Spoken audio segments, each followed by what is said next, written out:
नमस्कार।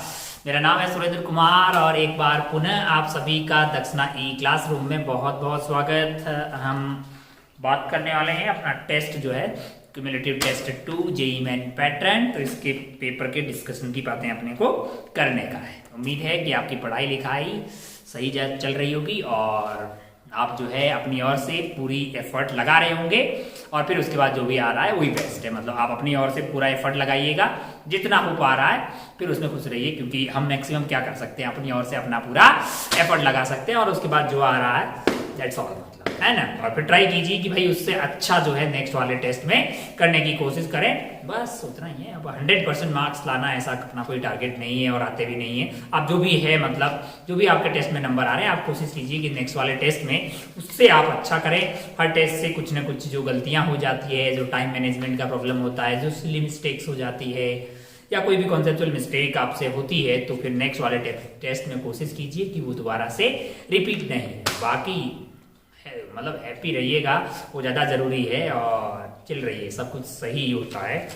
अपन टेस्ट के डिस्कशन पे पढ़ते हैं और खेला शुरू करते हैं। अपना सवाल है इसमें 25। पहले सवाल से शुरू करते हैं। ऑब्जेक्ट मूव कर रहा है इलेक्ट्रिकल पाथ पे। मैंने कहा बहुत बढ़िया भाई साहब, खूबसूरत। पहले सवाल से अपन खेला स्टार्ट करते हैं।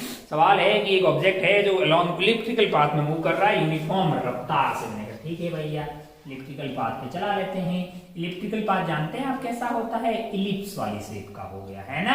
वैसे अगर आपको कभी सुना हो तो हमारे सोलर सिस्टम में जो प्लैनेट होता है और जो सन होता है, मान लीजिए कि सन एक इलिप्स के दो फोकस होते हैं, है ना, है ना। अगर आपको याद हो तो x² by a² plus y² 1 है। ऐसा इलिप्स की इक्वेशन आपने कहां पढ़ी होगी, बेसिक मैथमेटिक्स में आपने इलिप्स की इक्वेशन जानी थी। वैसे इलिप्स अपने आप में मैथमेटिक्स में कोनिक सेक्शन में एक चैप्टर होगा, तो वहां जाके पूरी पीएचडी आप इलिप्स पे करेंगे।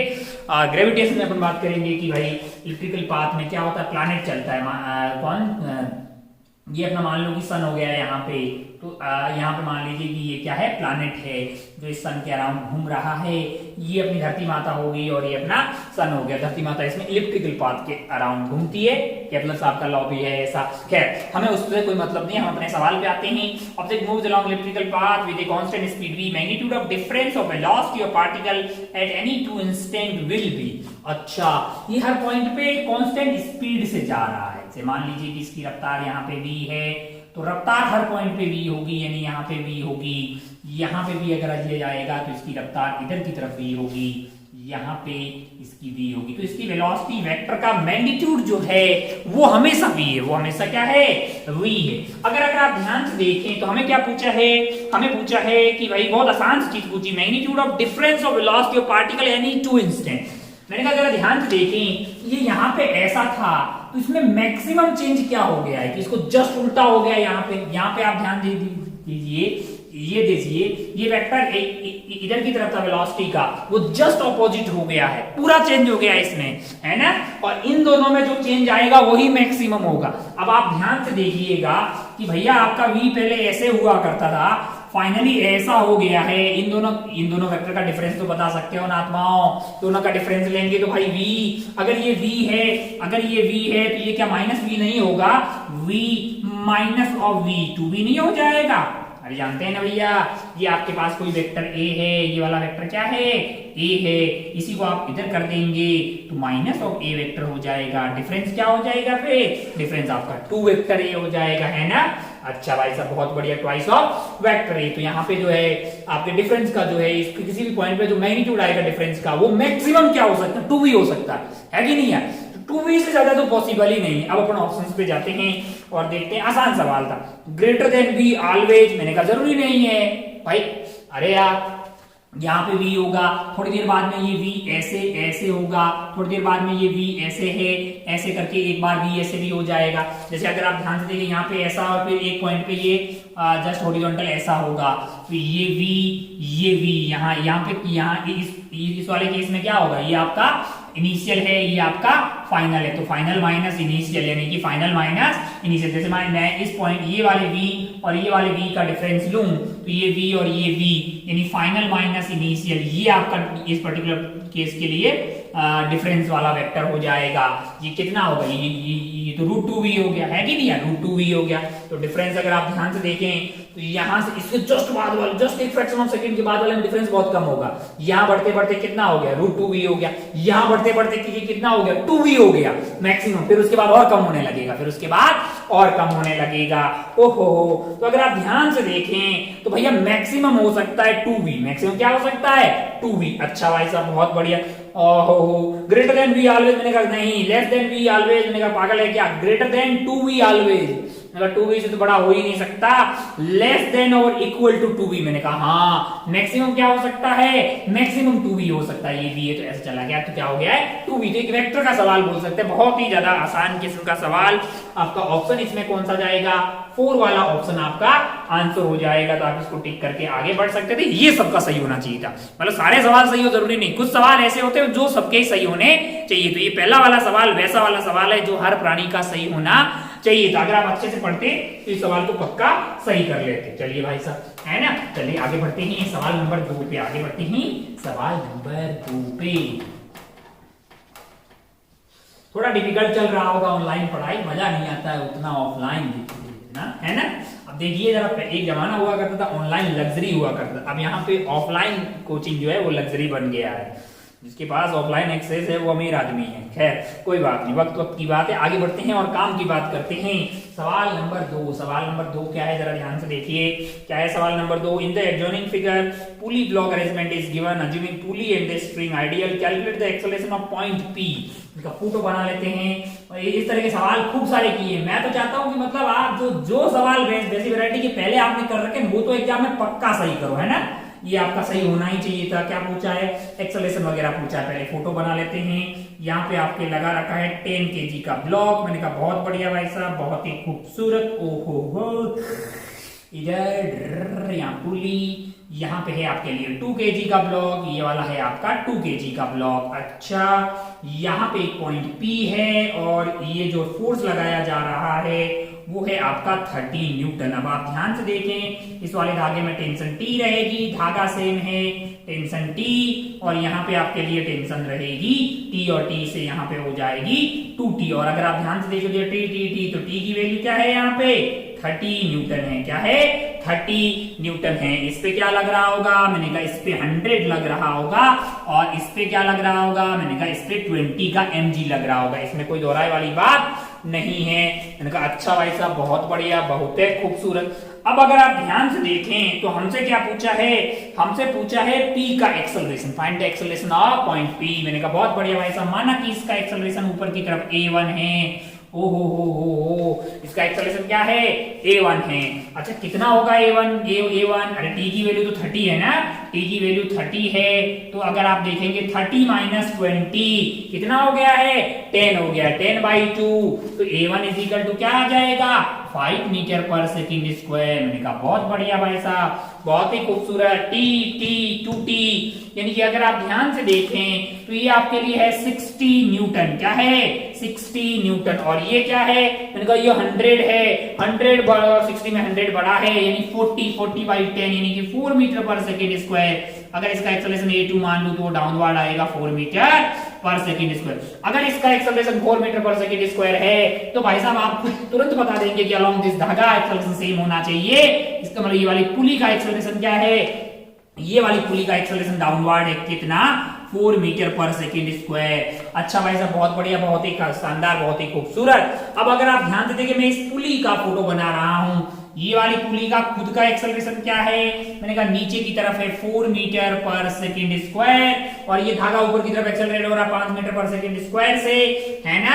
यहाँ पे मान लीजिए ये पॉइंट, और यहाँ पे ये धागा मान लीजिए ऐसे, ये वाला। तो ये वाला जो पॉइंट है वो नीचे की तरफ एक्सेलरेट हो रहा होगा, धागे का लॉन्ग धागा एक्सेलरेशन सेम है 5 मीटर पर सेकेंड स्क्वायर से, और इसका पता नहीं है, है ना, इसका पता नहीं है। मान लीजिए कि मैंने ये मान लिया, मान लीजिए कि मैंने ये मान लिया भाई साहब कि ये पॉइंट ऊपर की तरफ जा रहा है। कैसे जा रहा है? ऊपर की तरफ जा रहा है। इसकी एक्सेलरेशन को a मान लिया है ना।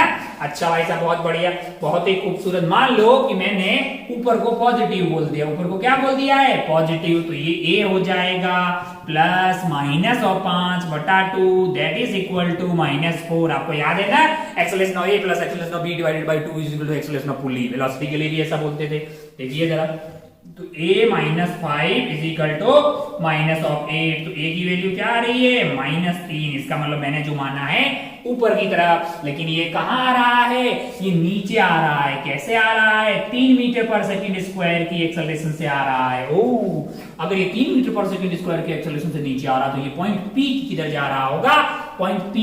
अरे ये धागे का ही तो कोई पॉइंट लिया है ना मैंने, ये वाला। तो ये अगर 3 मीटर पर सेकंड स्क्वायर से नीचे जा रहा है तो ये पॉइंट P जो है वो ऊपर जा रहा होगा। अलोंग धागा एक्सेलरेशन सेम होना चाहिए। क्या आएगा? मैंने कहा 3 मीटर पर सेकंड स्क्वायर। 3 मीटर पर सेकंड स्क्वायर। अब आप ध्यान से देखिएगा तो ऑप्शंस में 3 मीटर पर सेकंड स्क्वायर आपको ऑप्शन नंबर 3 वाले में दिखाई देगा। तो आप 3 वाला ऑप्शन टिक करके आगे बढ़ सकते थे। इस सवाल में एक आसान सवाल था, ये आपसे होना चाहिए था। हमने बहुत अच्छे अच्छे सवाल सॉल्व किए हैं, ये आपसे होना चाहिए था। किसी भी प्रकार की कैलकुलेशन मिस्टेक इसमें आपको नहीं करनी चाहिए थी। आगे बढ़ते हैं 3 वाले सवाल पे। आगे बढ़ते हैं 3 वाले सवाल पे।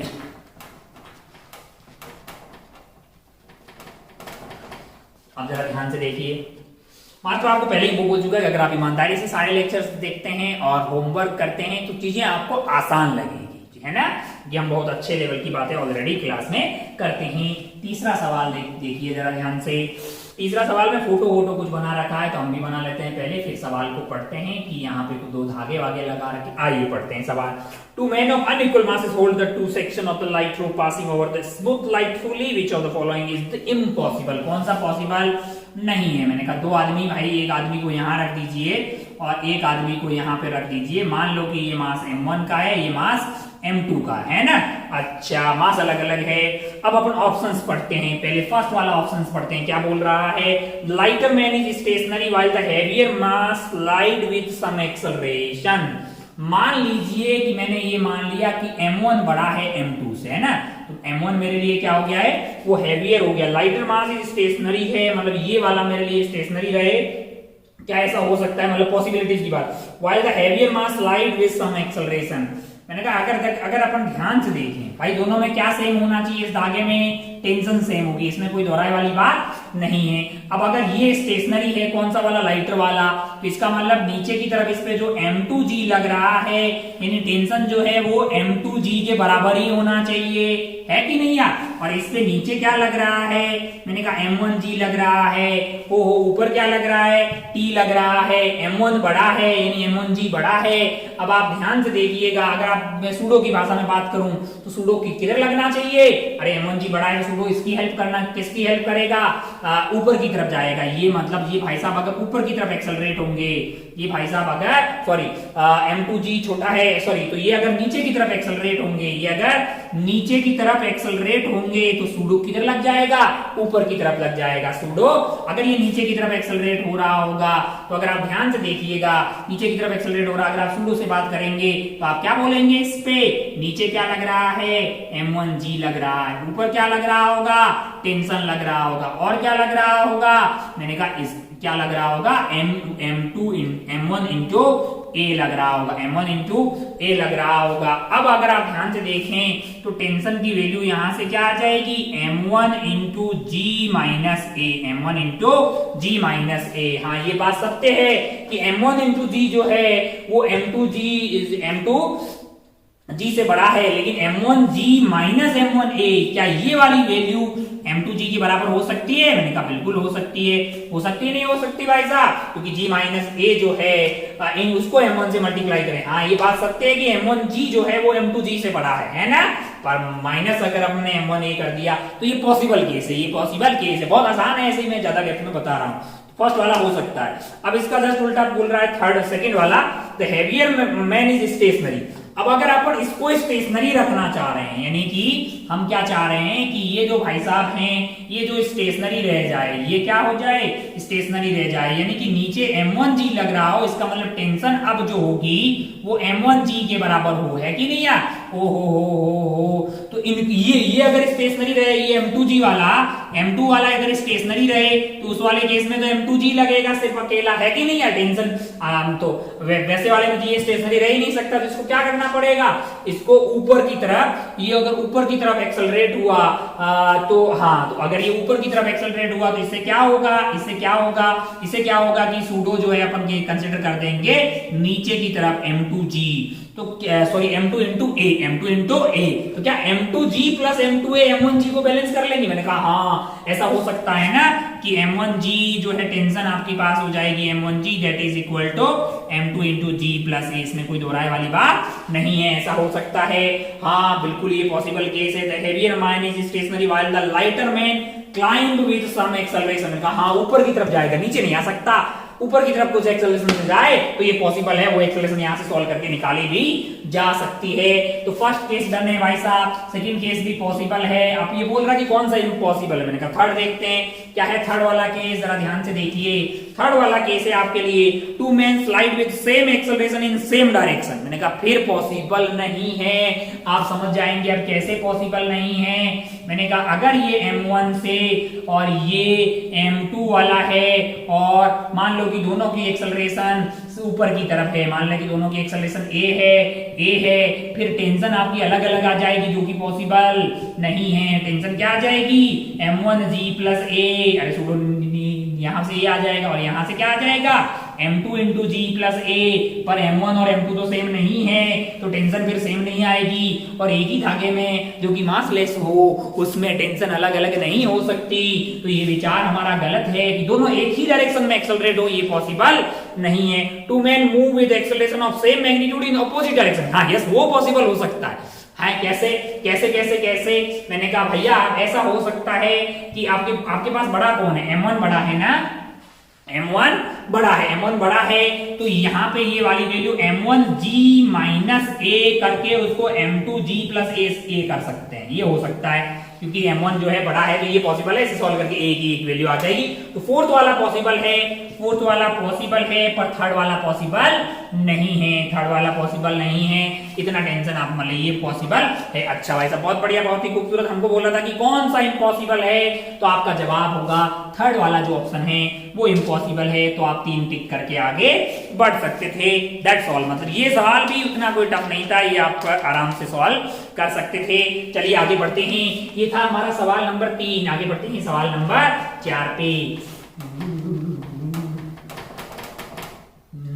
जाओ।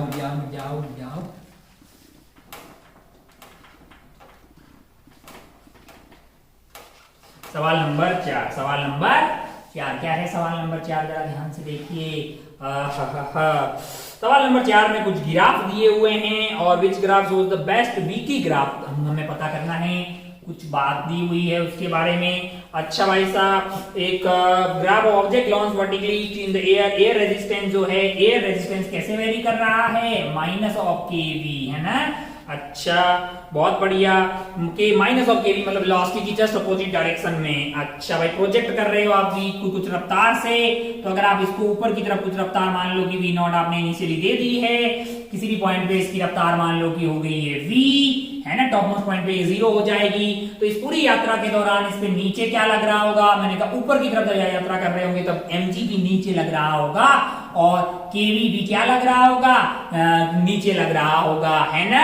तो अगर आप ध्यान से देखें किसी भी पॉइंट पे तो इसमें एक्सेलरेशन हो रही होगी, डी एक्सेलरेशन हो रही होगी। dv बाई dt जो है वो minus of dv by dt is the acceleration, जो कि नेट फोर्स आपका हो जाएगा माइनस हो जाएगा mg प्लस kv डिवाइडेड बटा m, है ना। टोटल फोर्स जो है डाउनवर्ड हो जाएगा mg plus kv divided by m, और माइनस का लगाया है कि क्योंकि ये रिटार्डेशन होगा, ये मैग्नीट्यूड लगाया तो dv बाई dt के आगे माइनस लगा लो ताकि ये पॉजिटिव हो जाएगा। चलिए भाई साहब बहुत बढ़िया, बहुत शानदार। ऊपर की तरफ आज आप जाएंगे, अगर आप ध्यान से देखें जैसे जैसे आप ऊपर की तरफ जाएंगे, तो ये वाली वैल्यू बढ़ती जाएगी, यानी रिटार्डेशन की वैल्यू बढ़ती जाएगी, यानी कि v आपका क्या होगा, v डिक्रीज होगा, v क्या होगा, डिक्रीज होगा। मैंने कहा अच्छा भाई साहब बहुत बढ़िया। और जो dv बटा dt का मैग्नीट्यूड है, dv बटा dt का जो मैग्नीट्यूड है वो आपके लिए क्या होगा, मैंने कहा ऊपर सॉरी जैसे जैसे आप ऊपर की तरफ जाएंगे v अगर डिक्रीज होगा तो dv बटा dt यानी कि जो स्लोप है उसका मैग्नीट्यूड, dv बटा dt का मतलब क्या है, vt करो की स्लोप का मैग्नीट्यूड ऊपर की तरफ जाएंगे तो v कम होगा तो ये भी कम होगा। हो जब आप टॉप मोस्ट पॉइंट पे पहुंच जाएंगे आपकी रफ्तार हो जाएगी 0, फिर mg लगेगा नीचे, आप आने लगेंगे नीचे, रफ्तार हुई नीचे, फोर्स लगेगा ऊपर, है ना, काहे लगेगा, क्योंकि ये रेजिस्टिव फोर्स है, एयर का रेजिस्टेंस वेलोसिटी की जस्ट अपोजिट डायरेक्शन में लगेगा, यानी कि जब आप वापस यात्रा कर रहे होंगे तब आपके लिए mg रहेगा नीचे और आपका जो kv है वो रहेगा इधर की तरफ, mg बड़ा होगा यानी ये एक्सेलरेट होते हुए आएगा, यानी कि अब इसकी स्पीड नीचे की तरफ बढ़ने लगेगी, है ना, नीचे की तरफ बढ़ने लगेगी, यानी वेलोसिटी की बात करें तो ऊपर को पॉजिटिव माना तो अब ये नेगेटिव में बढ़ने लगेगी, और इसकी एक्सेलरेशन की बात करें dv बाई dt तो अब स्पीड बढ़ेगी और वो कितनी होगी एक्सेलरेशन, मैंने कहा mg प्लस kv डिवाइडेड बटा m है। तो यहाँ अगर आप ध्यान से देखें तो आपका v बढ़ता हुआ दिखाई देगा, यानी कि स्पीड आपकी बढ़ेगी और mg माइनस केवी है ना, mg इधर है माइनस केवी, यानी v वक्त के साथ बढ़ता हुआ दिखाई देगा आपको, और उससे क्या होगा, मैंने कहा mode of dv by dt जो vt कर्व की स्लोप है वो यहाँ पे भी डिक्रीज होनी चाहिए। अब आप ध्यान से देखें तो हमें वैसे तो मैं इंटीग्रेशन करके एग्जैक्ट उसका पाथ क्या आएगा वो पता कर सकता, मुझे उसकी कतई जरूरत नहीं है, मुझे एक ऐसा ग्राफ सिलेक्ट करना है जिसमें क्या हो रहा हो, स्लोप लगातार गिर रही हो, स्लोप क्या हो, लगातार गिर रही हो। अच्छा एक भाई बात बताइए, मान लो एयर रेजिस्टेंस नहीं होता, तब स्पीड 0 पहले होती कि अब पहले होगी, अब लॉजिकली सोचो कि पहले ऊपर ऐसे फेंका होता, मैंने v0 से फेंका, स्पीड 0 तब कुछ टाइम बाद में होगी क्योंकि mg उसको रोक रहा है, अब mg प्लस समथिंग रोक रहा है तो जल्दी 0 होगी ना, तो आपका ग्राफ कुछ ऐसा आता हुआ दिखाई देगा जिसकी स्लोप कम होती हुई दिखाई देगी, यहाँ पे आपकी रफ्तार हो जाएगी 0, यहाँ पे आपकी रफ्तार 0 हो जाएगी, अब बढ़ने लगेगी रफ्तार, अब रफ्तार बढ़ने लगेगी लेकिन उसके बढ़ने की रेट कम हो रही है, यानी स्लोप का मैग्नीट्यूड जो है वो कम होता हुआ दिखाई दे रहा है आपके लिए। अब आप ध्यान से देख लीजिए, यहाँ पे इस तरह का आपको कर्व कुछ आता हुआ दिखाई देगा, है ना। अच्छा भाई साहब बहुत बढ़िया, बहुत शानदार। तो इस तरह का कर्व आप, और ये जो डैश डैश वाली लाइन है, ये आपको तब का बता रहा है। अच्छा यहाँ पे अगर डैश डैश वाली लाइन ये बता रही है भाई यहाँ पे आपके लिए क्या होता, 0 होता स्पीड तब जब सिर्फ अकेला mg लगता, लेकिन अब कम टाइम में हो गया ना, अगर आप ये v मान लें, ये आप t मान लें, तो पहले आपकी स्पीड कब होती, मान लो कि ये t डैश पे होती, तो अब आप t पे ही होगी, यानी कम टाइम पे ही स्पीड 0 हो गई। मैंने कहा बहुत बढ़िया भाई साहब, बहुत ही शानदार। बाकी स्लोप लगातार, स्लोप का मैग्नीट्यूड कम होता हुआ आपको दिखाई देगा, तो ऐसा कौन से ऑप्शन में दिखाई दे रहा है, ऐसा सिर्फ और सिर्फ सेकंड वाले ऑप्शन में ही दिखाई दे रहा है ना। बहुत शानदार, तो आप इसको टिक करके पढ़ सकते हैं। बाकी आप एग्जैक्ट इंटीग्रेशन करके इसका मतलब इक्वेशन भी पता कर सकते हैं, हमें उसकी कतई जरूरत थोड़ी, हमें तो कंपेयर करना है कि कौन सा जो है ग्राफ सही है, तो आप इसको जो है इस वाले में 2 टिक करके आगे बढ़ सकते थे। बहुत बढ़िया भाई साहब, आगे बढ़ते हैं सवाल नंबर 5 पे। क्या सवाल नंबर 4, आगे बढ़ते हैं सवाल नंबर 5 पे।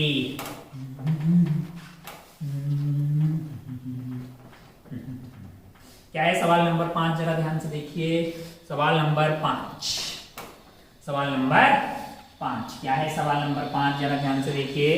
सवाल नंबर 5 हमारे लिए है two bodies of identical mass are tied by photo बना रखा है। तुरंत अपन फोटो बनाते हैं भाई साहब। फोटो क्या है, ये एंगल है आपके लिए थीटा, ये एंगल क्या है थीटा है, और यहाँ पे रखा हुआ है आपके लिए to bodies of identical mass m, तो m मान लेते हैं। यहाँ से पुली ऐसे गई और यहाँ पे एक और मास आपने लगा रखा है, ये वाला एंगल थीटा है। मैंने कहा बहुत बढ़िया भाई साहब, minimum value of theta which system starts moving.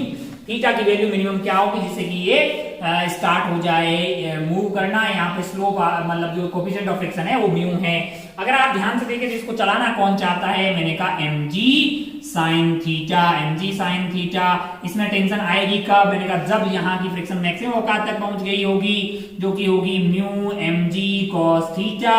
फिर क्या होगा, मैंने कहा फिर टेंशन आएगी, टेंशन प्लस ये लोग मिलके यहाँ पे इसका यहाँ की टेंशन बढ़ती रहेगी, इसका अपोज ये करता रहेगा। यहाँ की फ्रिक्शन मैक्सिमम क्या आ सकती है, मैंने कहा यहाँ की आएगी म्यू इंटू एम जी। और जब यहाँ और ये दोनों मैक्सिमम रोक के इसको रोक नहीं पाएंगे तब ये स्टार्ट होगा, यानी स्लाइडिंग जस्ट तब स्टार्ट होगी जब एम जी साइन थीटा की वैल्यू, किसकी, एम जी साइन थीटा की वैल्यू, क्या बोल रहा है इसने, क्या बोला है, पूछा क्या है, पूछा है कि भाई साहब minimum value of theta for which the system starts moving है, यानी कि M G sine theta just किसके बराबर हो जाए, मैक्सिमम फ्रिक्शन जो है यहाँ पे पॉसिबल हो सकती है, वो है आपका mu M G plus mu M G cos theta, mu M G cos theta. तो एम जी उड़ा दीजिए, sine theta is equal to mu plus mu को कॉमन ले लीजिए 1 प्लस म्यू कॉस थीटा।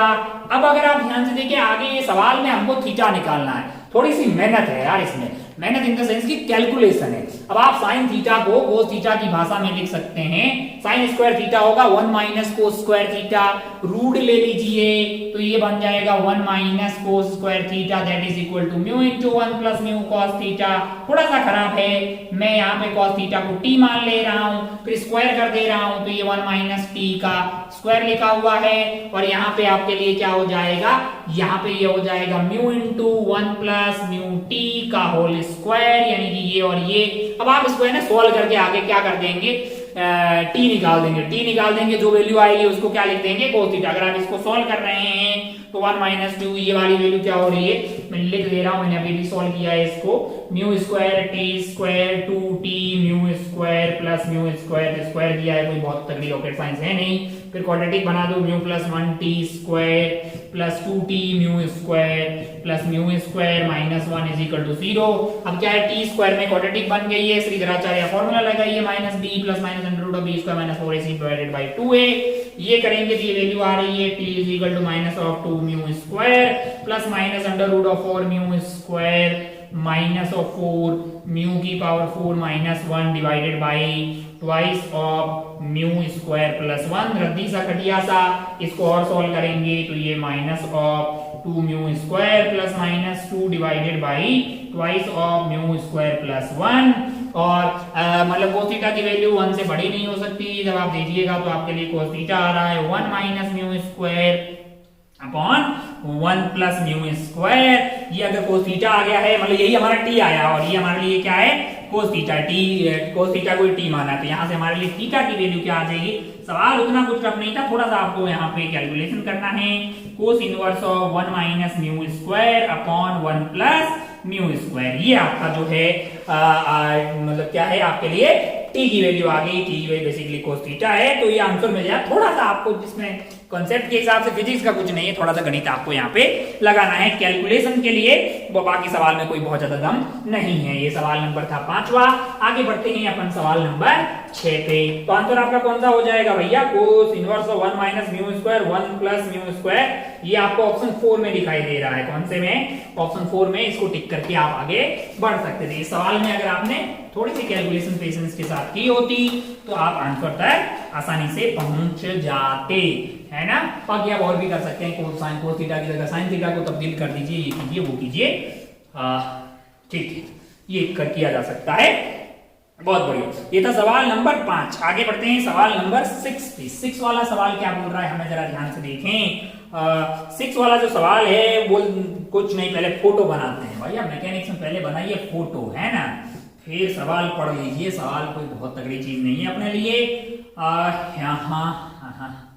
यहाँ पे अच्छा, a ball is held in the position तो इन द फिगर, स्ट्रिंग है जिसकी लंबाई 1 मीटर है। मैंने कहा बहुत बढ़िया भाई साहब, 1 मीटर, ओ जस्ट राइट है, then projected with speed, theta angle पे रख के इसको प्रोजेक्ट कर दिया है, इधर की तरफ रफ्तार दे दी है 3 मीटर पर सेकेंड। मैंने कहा oh if the string become tight when it is vertical, when it is vertical then the angle theta is, आप ये बोलना चाह रहे हो कि ये ऐसे प्रोजेक्ट करके आए, यहाँ आती जस्ट टाइट हुई है ना, बीच में ये यहां से लेके यहां तक टेंशन क्या रहा होगा, 0 रहा होगा बे, काय को स्लैग होके रहा होगा, तो टेंशन है नहीं, तो ये तो फ्री फॉल कर रही होगी, मतलब सिर्फ mg लग रहा। अबे ये तो प्रोजेक्टाइल का सवाल हो गया।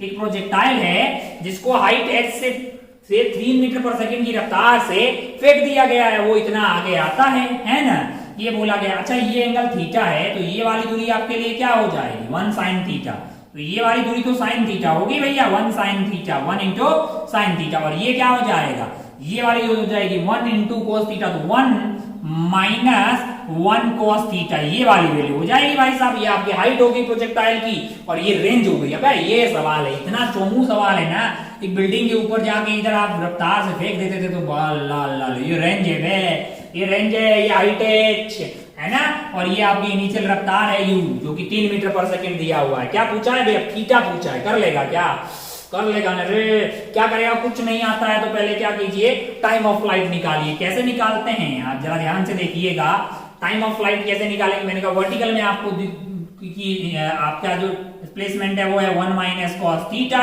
जो कि ut plus half eighty square, ut plus half eighty square G T square है ना, जी टी स्क्वायर। मैंने कहा बहुत बढ़िया भाई साहब, यहाँ से टाइम जो है आपका आ जाएगा 2 into 1 minus cos theta by g, ये आपके लिए आ गया है टाइम पीरियड का स्क्वायर।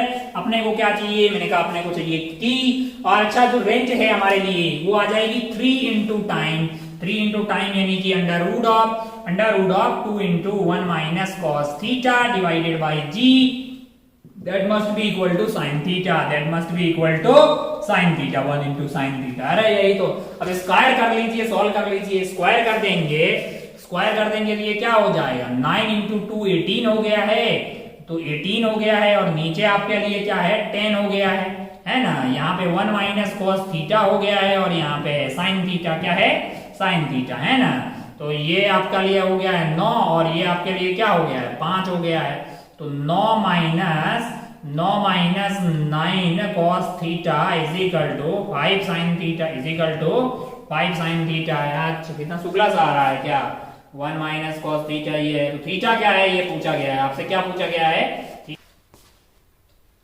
हाँ देखिए तो कांट भी है, स्क्वायर किए हैं यार, तो स्क्वायर किए तो यहाँ साइन स्क्वायर होगा ना, यहाँ साइन स्क्वायर थीटा होगा। अब चेक कर लीजिए, अब आप कर सकते हैं इसको, वैसे ऑप्शन चेक कर लीजिए, बड़ी आसानी से आपको मिल जाएगा।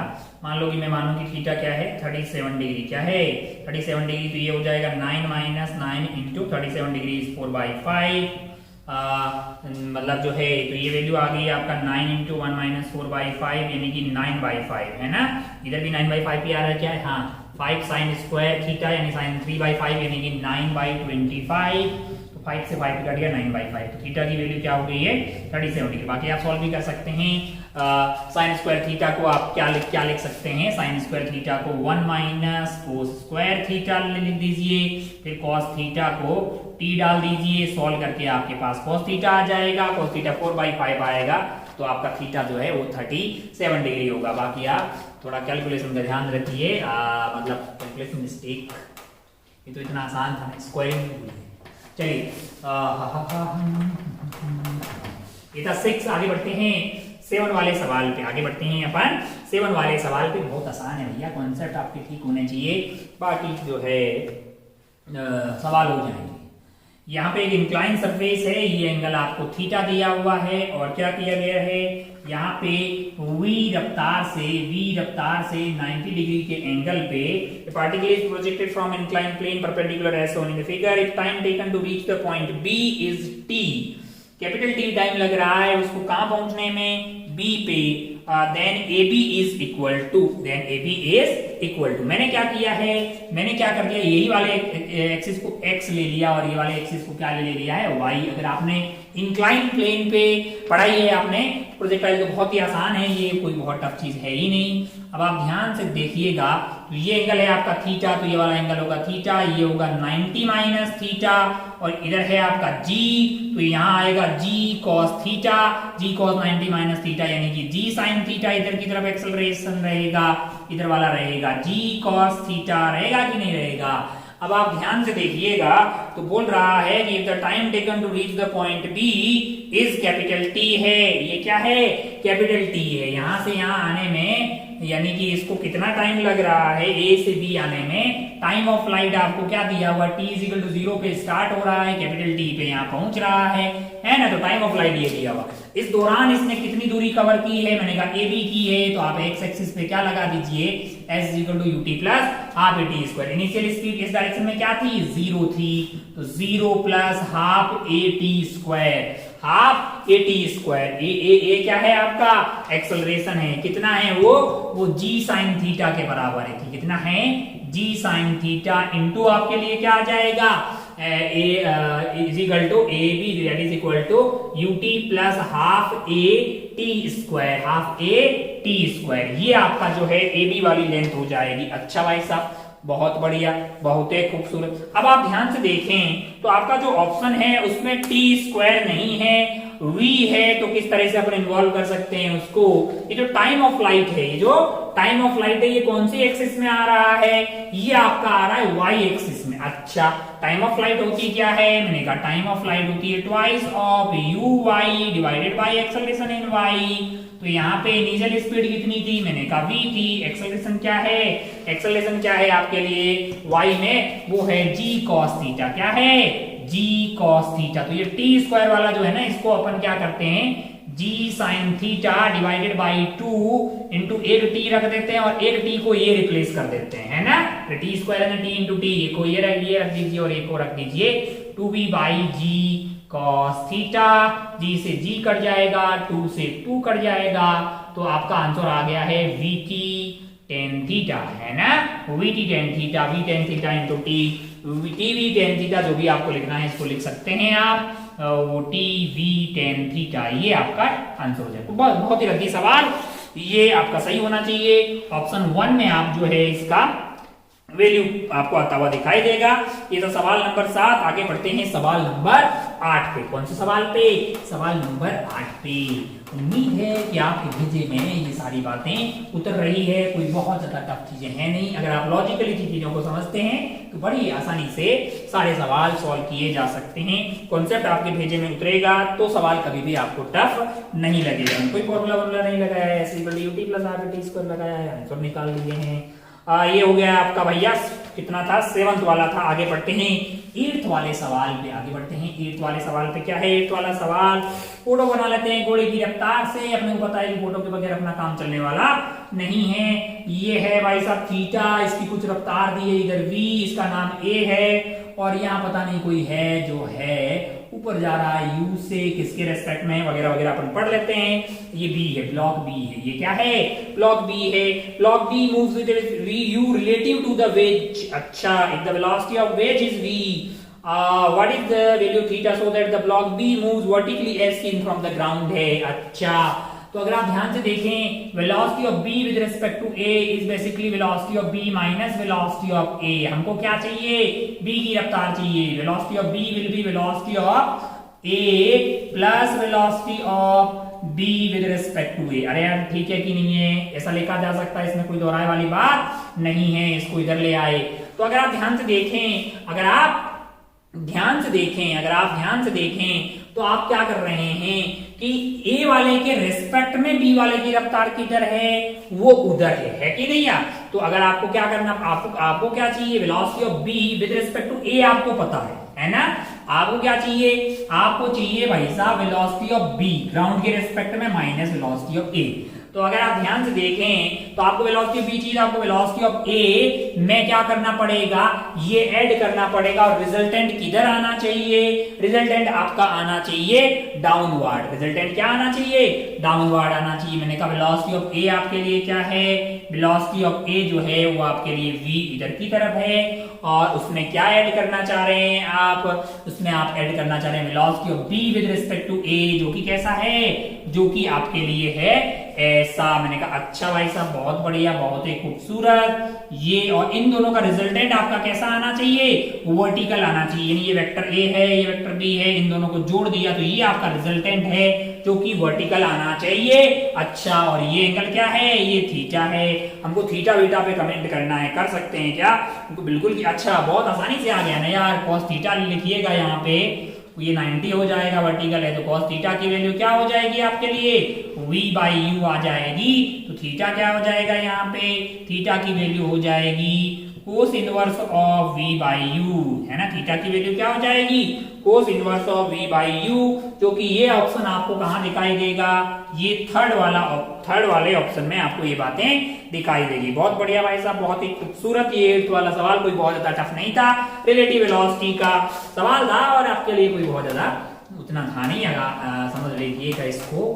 और अगर आप कॉन्सेप्ट को समझते हैं तो सवाल आपके लिए कुछ टफ नहीं है, ये मास्टर हमेशा आपको बताते रहते हैं। आगे बढ़ते हैं अगले वाले सवाल पे, सवाल नंबर 9 पे। सवाल नंबर 9 पे क्या है, सवाल नंबर 9 जरा ध्यान से देखिए। In the figure one block and wedge are free to move, all the surfaces are smooth, which of the following are correct है। बताऊं क्या इसको, ये वैसे भी सवाल पहले बताया जा चुका है लेक्चर्स में, आप एनएलएम में जाके देखिएगा इस तरह का। मैं जस्ट आपको बता दूं कि अच्छा सवाल है ये, खूब सारी बातें पूछी जा सकती है। ये बी है और यहाँ पे ए है, यहाँ पे तो लग रहा है कि कुछ ज्यादा टफ नहीं होगा, बातें ही देखी हुई है, कैलकुलेशन कुछ नहीं करनी है ना।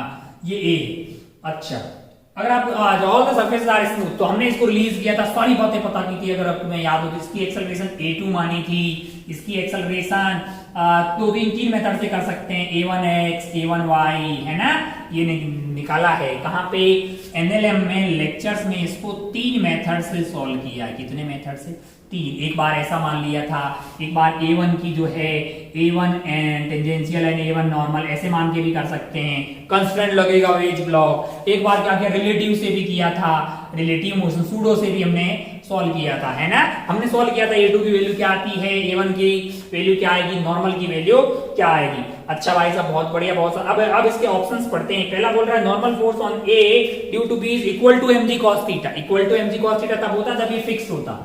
अरे भाई जब ये फिक्स होता तो इस पे नॉर्मल क्या लग रहा होता, mg cos theta, mg cos theta इस पे ऐसे आ रहा होता, अब क्या होगा, मैंने कहा अब mg cos थीटा से कम होगा। लॉजिकली सोच के देख, अगर ये फिक्स होता तो इस पे ये वाले का कंपोनेंट इधर लग रहा होता mg cos थीटा, mg का ये वाला कंपोनेंट है ना, तो वापस ये क्या कर रहा होता, वापस ये इस पे क्या कर रहा होता, mg cos थीटा के बराबर लग रहा होता। लेकिन अब तो ये सरफेस उधर जा रही है ना, मूव कर रही है ना, तो उससे तो कम ही लगाएगा। हालांकि हमने नॉर्मल को सॉल्व करके निकाला भी है, आप वो सवाल जाके आराम से देखिएगा, अब तो आपको अच्छे से मतलब पूरी समझ में आ जाएगा। मस्त सवाल है ना, उस पर अच्छे न्यूमेरिकल बनाए जा सकते हैं, मतलब खूब सारी बातें वहां पे पूछी जा सकती है। Normal forces on A due to B is less than mg cos theta, मैंने कहा हाँ बिल्कुल डिराइव करवाया गया, मैं उसमें नहीं जा रहा हूं, less than mg cos theta आ जाएगा। तो फर्स्ट बात गलत है, सेकंड बात यहाँ पे सही है। अगर आपका सिंगल करेक्ट है तो बिल्कुल सेकंड टिक कीजिए और आगे बढ़िए। Acceleration of block A is equal to g sine theta, g sine theta कब होती, जब ये फिक्स होता, जी साइन थीटा थोड़ी होगी यार, है ना। Acceleration of block is less than g sine theta, मैंने कहा नहीं कुछ और आएगी, वो रिजल्टेंट आप देख लीजिए, है ना। अच्छा तो ये भी गलत है, less than g sine theta नहीं आती है। और a1x निकालिए, a1y निकालिए और फिर क्या कीजिए, उनका रिजल्टेंट निकाल दीजिए। खैर ये सवाल बहुत ज्यादा डेप्थ में बताया गया, मैं पूरा यहाँ पे डेरिवेशन नहीं कर रहा हूँ यार, 4 इक्वेशन बहुत लंबा हो जाएगा। और ये अपने जो है नोट्स से, बिल्कुल नोट्स से है, और उसका बहुत सस्ता वर्जन आपसे पूछा गया है, तो आप एक बार जाके देख लीजिए। सवाल नंबर 9 था आपके लिए बहुत ही ज्यादा आसान। आगे बढ़ते हैं सवाल नंबर 10 पे, है ना। सवाल नंबर 10 बता सकते हैं पर जरूरत नहीं है, जब आपको वहां बताया गया कि सब कुछ आराम से उसको एक बार दोबारा देखिए, फिर भी नहीं हो तो मास्टर को मैसेज करें, बिल्कुल मास्टर आपको दोबारा समझाएगा, इसमें कोई दोहराए वाली बात नहीं है। आगे बढ़ते हैं सवाल नंबर 10 पे। सवाल नंबर 10 क्या है, जरा ध्यान से देखें। इंटीग्रेशन करना आथू, ये तो बहुत आसानी से आप कर लेंगे। क्या है ये लिखा हुआ है 4z dz divided by 3z square plus 1, 3z square plus 1 की पावर 1/3 है। मैंने कहा अच्छा बहुत बढ़िया, ये इंटीग्रेशन हम लोग ऐसे ही कर लेते हैं। कैसे करेंगे भैया, इंटीग्रेशन बाय सब्स्टिट्यूशन। क्यों, क्योंकि मुझे यहाँ पे जेड स्क्वायर देख के, यहाँ का जेड dz देख के अच्छा लगा, मैंने जेड स्क्वायर प्लस 1 को क्या मान लिया, t मान लिया, तो इसको डिफरेंशिएट किया तो 2z dz मेरे लिए क्या बन जाएगा, dt बन जाएगा, है ना। ओह ये क्या लिखा हुआ है, अरे इसको 2 से मल्टीप्लाई करो, 4z dz is equal to dt, तो ये पूरा कार्यक्रम क्या बन जाएगा, ऊपर वाला 2dt बन जाएगा रे लल्ला। और नीचे क्या बन गया है, नीचे आपका है 3 इंटू टी की पावर 1/3। अच्छा तो ये लिखा हुआ है 2/3 इंटीग्रेशन ऑफ टी की पावर -1/3 dt। कोई भी अंधा आदमी कर लेगा, टी की पावर -1/3 प्लस 1 कर दीजिए, -1/3 प्लस 1 यानी कि टी की पावर 2/3 आपका जो है प्लस सी आ जाएगा, क्योंकि लिमिट्स नहीं पता है। डिवाइडेड बाय कौन करेगा 2/3, मैंने कहा हम ही करेंगे, तो यहां से ये कट जाएगा, तो आंसर आपका आ जाएगा टी की पावर 2/3 प्लस सी। टी खुद ही क्या है, मैंने कहा वो z² प्लस 1 है, यानी कि आपका आंसर होगा z² प्लस 1 की पावर 2/3 प्लस सी, है ना, प्लस सी। इस तरह का आंसर आपको कहीं दिखाई दे रहा है क्या, z² प्लस 1 की पावर 2/3 प्लस सी।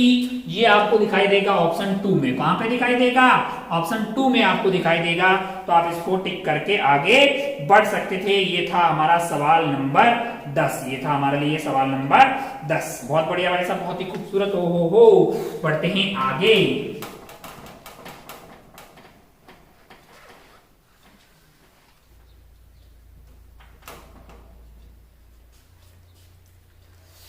चलिए भाई साहब आगे बढ़ते हैं। 10 के बाद नेक्स्ट है 11th question. A particle travel with a speed of 50 metre per second from this.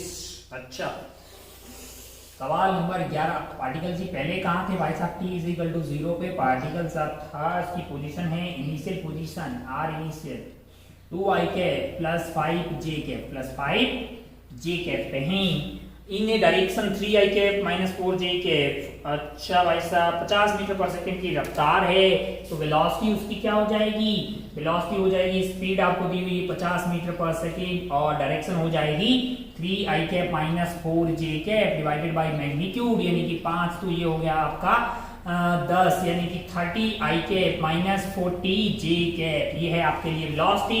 अच्छा भाई साहब बहुत बढ़िया।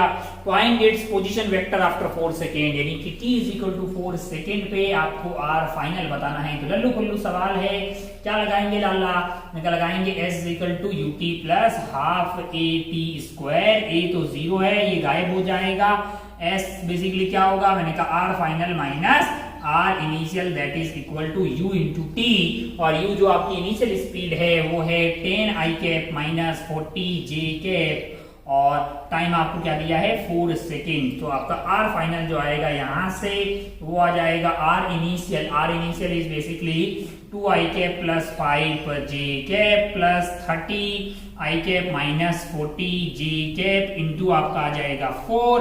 अब आप ध्यान से देखें तो ये वैल्यू आपके लिए आ जाएगी 2i के प्लस 5j के, 4 से मल्टीप्लाई कर दीजिए 120i के, और ये हो गया है माइनस ऑफ 160j के। अब आप ध्यान से देखिए तो ये वैल्यू क्या आ रही है, ये वैल्यू आ रही है 122i cap minus 155j cap. ऐसा कहीं दिखाई दे रहा है 122i cap minus 155j cap. ये आपको ऑप्शन 3 में दिखाई देगा। टिक करके आगे बढ़ सकते थे, लल्लू पल्लू सा सवाल था, ये सॉल्व हो जाता और आप आगे बढ़ जाते। तो थोड़ा सा चेंज कर देते हैं ढंग का, इसको उड़ाते हैं सवाल को, आगे बढ़ते हैं सवाल नंबर 12। ये बहुत आसान था, ये सबका सही होना ही चाहिए, मतलब ये सवाल बिल्कुल गलत नहीं होना चाहिए था।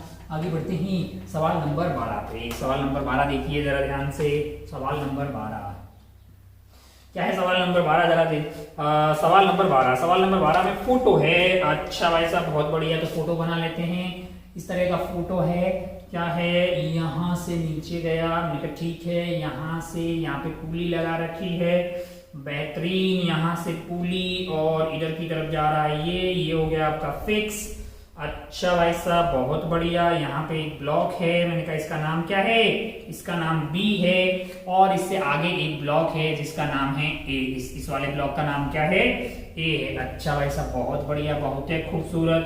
और ये वाला ब्लॉक जो है वो इधर जा रहा है v1 रफ्तार से। कैसे जा रहा है, v1 रफ्तार से। और यहाँ पे ये हाइट जो है ये आपको दी गई है h, ये वाली हाइट आपको h दी हुई है, और यहाँ से लेके यहाँ तक की ये वाली दूरी आपको x दी है। माना कि ये वाला एंगल थीटा है, तो ये वाला एंगल अपने साथ ये क्या हो जाएगा, ये वाला एंगल भी आपका थीटा हो जाएगा। हम जानते हैं स्ट्रिंग कंस्ट्रेंट से कि अलोंग तथा रफ्तार क्या होनी चाहिए, सेम होनी चाहिए। मैंने कहा बहुत बढ़िया भाई साहब। क्या पूछा है, find out the velocity of block B. Block B की रफ्तार मान लेते हैं इधर की तरफ वीबी है, क्या है वीबी है मैंने कहा, और बहुत बढ़िया भाई साहब, बहुत ही शानदार। अगर इसकी वीबी होगी तो ये वाली पुल्ली की ऊपर की तरफ रफ्तार क्या होगी, मैंने कहा वीबी होगी, क्या होगी वीबी होगी ऊपर की तरफ, इसमें कोई दोहराए वाली बात नहीं है। मैंने कहा अच्छा भाई साहब बहुत बढ़िया, पुल्ली की ऊपर की तरफ रफ्तार वीबी होगी, क्योंकि इस धागे के अलोंग रफ्तार क्या होनी चाहिए, सेम होनी चाहिए। अच्छा ये V1 से इधर जा रहा है हॉरिजॉन्टली, तो अलोंग धागा रफ्तार क्या होगी, मैंने कहा ये एंगल अगर थीटा है तो होगी V1 cos थीटा, क्या हो जाएगी V1 cos थीटा। अब आप ध्यान से देखिए तो अपन यूज करते हैं पॉइंट मेथड। पहला पॉइंट यहाँ पे मिला हमको, दूसरा पॉइंट हमको यहाँ मिला, तीसरा पॉइंट यहाँ पे, चौथा, पांचवा, छठवा। अब आप ध्यान से देखिएगा ये वाली रफ्तार जो इसकी लेंथ को बढ़ा रही है, तो मैं लिख रहा हूं प्लस का V1 cos थीटा, प्लस का V1 cos theta, 0 0 minus VB 0, यानी माइनस ऑफ ट्वाइस VB, और कुछ आएगा मैंने कहा नहीं, इक्वल टू 0, तो twice of VB is equal to आ गया है V1 cos थीटा, तो VB आ जाएगा V1 cos theta by 2 V1 cos theta. cos theta अगर आप ध्यान से देखें तो ये है h, ये x, तो ये वाली वैल्यू क्या हो जाएगी h square plus x square, hypotenuse आ जाएगी। तो आपके लिए अगर cos थीटा लिखना होगा तो वो हो जाएगा x divided by under root of h square plus x square divided में था 2। तो ये हो गया है आपके लिए ऑप्शन, सब आप चेक कर लीजिए कौन सा ठीक आ रहा है। x v1 divided by twice under root of x square plus h square, ये आपको दिखाई देगा ऑप्शन 1 में। कौन से वाले ऑप्शन में, ये आपको ऑप्शन 1 में दिखाई देगा, जिसको आप टिक करके आगे बढ़ सकते हैं भाई साहब। बहुत बढ़िया, बहुत ही खूबसूरत, ये था सवाल नंबर 12। आगे बढ़ते हैं सवाल नंबर 13 पे। ये टफ था क्या, अब नहीं, हमने बहुत टफ सवाल किए, ये बहुत लल्लू पल्लू था बस, है ना, कोई बहुत टफ नहीं है। अपन जानते हैं कि अलोंग द धागा रफ्तार सेम होनी चाहिए, अन्यथा धागा टूट जाएगा, धागा टूटेगा नहीं तो रफ्तार सेम होगी, रफ्तार सेम होगी तो तूने कर लिया होगा सवाल को, ये होना चाहिए था भाई साहब, बिल्कुल आपसे एग्जाम में होना चाहिए था। 13 पे बढ़ते हैं। A triangular wedge of mass m, triangular wedge of mass m with a block of mass small m placed on it is released from the rest from the inclined plane inclination theta, the block does not slip। अच्छा ऐसा कार्यक्रम है, कैसा कार्यक्रम है जरा ध्यान से देखें। इस तरह का इंक्लाइन प्लेन है, इंक्लाइन प्लेन फिक्स्ड है, जिसका एंगल ऑफ इंक्लिनेशन थीटा दिया हुआ है, और यहाँ पे वेज है कैपिटल M का, इसके ऊपर एक छोटू रखे हुए हैं, इनका मास क्या है, इसका मास स्मॉल m है, इसका मास क्या है स्मॉल m है। मैंने कहा बहुत बढ़िया भाई साहब, बहुत ही खूबसूरत हो, और इनके बीच में कोई रिलेटिव स्लाइडिंग नहीं हो रही है, इसका मतलब ये जो पूरा आइटम है ये इधर की तरफ एक्सेलरेट हो रहा होगा। अच्छा यहाँ पे कोई फ्रिक्शन है क्या, block mass placed from rest smooth incline plane है, तो ये मस्त इधर की तरफ एक्सेलरेट हो रहा होगा g sin थीटा से। अरे भाई यही तो m plus n g sin theta force लग रहा होगा, मास से डिवाइड कर दोगे तो एक्सेलरेशन क्या आ जाएगा g sin थीटा, और इनके बीच में कोई रिलेटिव स्लाइडिंग नहीं हो रही है। अगर आप ध्यान से देखो ये स्मॉल m नीचे भी आ रहा है, उधर भी जा रहा है, उसको कौन लेके जा रहा है, फ्रिक्शन लेके जा रहा है। मैंने कहा स्मॉल m का एफबीडी बनाते हैं, किसका एफबीडी बनाते हैं, स्मॉल m का एफबीडी बनाएंगे तो आप पाएंगे भाई साहब की स्मॉल m पे नीचे mg लग रहा होगा, और ये वेग जो है स्मॉल m पे नॉर्मल ऊपर लगा रहा होगा। ओ ये तो वर्टिकल की बात हुई, हॉरिजॉन्टल में इसको कौन लेके जा रहा होगा, इसको इधर फ्रिक्शन लेके जा रहा होगा। मैंने कहा हाँ। अच्छा अगर आप ध्यान से देखें तो ये इसको ग्राउंड के रेस्पेक्ट में भी कर सकते हैं, लेकिन मैं इसको वेज पे बैठ के करना चाहूंगा, क्योंकि वेज पे बैठ के अगर देखूंगा तो ये स्टैटिक इक्विलिब्रियम में अगर रुका हुआ मिलेगा ना, मतलब आपको वेज पे बैठ जाऊंगा तो मुझे ये मेरे रेस्पेक्ट में ये रुका हुआ है, मेरे रेस्पेक्ट में ये रुका हुआ है, कोई रिलेटिव स्लाइडिंग नहीं हो रही। लेकिन मैं वेज पे बैठूंगा तो मुझे क्या करना पड़ेगा, मुझे इस पे सूडो कंसीडर करना पड़ेगा, क्योंकि मैं एक नॉन नेचुरल फ्रेम में हूं, जो कि हो जाएगा m into a यानी कि mg sin थीटा। अरे एक्सेलरेशन क्या है, g sin थीटा है मेरे कैपिटल M की, तो मैंने सूडो कंसीडर कर दिया है, और ये वाला एंगल है मेरे लिए थीटा, ये वाला एंगल क्या है, ये वाला एंगल थीटा, इसमें कोई दोहराई वाली बात नहीं है। अब आप ध्यान से देखिएगा तो भैया बात ऐसा है कि ये जो एक कंपोनेंट आएगा ऊपर ये वाला एंगल थीटा है, ये वाला एंगल थीटा है, तो ये वाला एंगल आपके लिए क्या हो जाएगा, ये थीटा हो जाएगा। तो mg sin थीटा इधर वाला एक कंपोनेंट आएगा, एक उधर वाला कंपोनेंट आएगा कि नहीं आएगा, मैंने कहा आएगा, बिल्कुल उसमें कोई दोहराई वाली बात नहीं है। तो अगर आप ध्यान से देखें तो नॉर्मल आपके लिए क्या हो जाएगा, तो आप बोलिएगा कि साहब mg माइनस इधर वाला कंपोनेंट क्या होगा, ये वाला 90 माइनस थीटा होगा, तो वो हो जाएगा mg minus mg sin theta और mg sin theta into cos 90 minus theta that is sin theta, यानी कि sin स्क्वायर थीटा। अरे भाई साहब है कि नहीं यार, ये आपके लिए नॉर्मल आ जाएगा।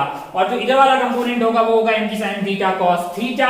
अच्छा बहुत बढ़िया भाई साहब, बहुत ही खूबसूरत। हो अब आप ध्यान से देखें तो ये रेस्ट पे हैं, ये क्या है, रेस्ट पे हैं। किसके रेस्पेक्ट में, इसके रेस्पेक्ट में। तो अगर आप ध्यान से देखें तो ये जो फ्रिक्शन वाली वैल्यू है आपके लिए, फ्रिक्शन की वैल्यू यहां से क्या आनी चाहिए, मैंने कहा ये जो फ्रिक्शन की वैल्यू हमारे लिए यहाँ पे आएगी वो वैल्यू हमारे लिए हो जाएगी बेसिकली इधर की तरफ फोर्स क्या लग रहा है। मैंने कहा अगर आप ध्यान से देखें तो ये जो फ्रिक्शन का फोर्स है वो किसके बराबर होना चाहिए, ये फ्रिक्शन का फोर्स होना चाहिए mg sin थीटा के इधर वाले कंपोनेंट के लिए, यानी कि mg sin theta cos theta, mg sin theta cos theta. इसमें कोई दोहराई वाली बात नहीं है। और ये जो फ्रिक्शन की वैल्यू आ रही है mg sin theta cos theta, है कि नहीं यार, ये वाली वैल्यू कम होनी चाहिए किससे, मैक्सिमम औकात ऑफ फ्रिक्शन से, मैक्सिमम औकात ऑफ फ्रिक्शन से। तो फ्रिक्शन की मैक्सिमम औकात आपके लिए क्या आएगी, यहाँ पे फ्रिक्शन जो है मतलब जो यहाँ ये वाली वैल्यू कम होगी तभी तो फ्रिक्शन उसको उधर लेके जाएगा। और फ्रिक्शन कौन सा है यहाँ पे, फ्रिक्शन यहाँ पे लग रहा है स्टैटिक फ्रिक्शन, यानी कि ये वाली वैल्यू जो है F जो है mu into n must be greater than equal to this, greater than equal to this है।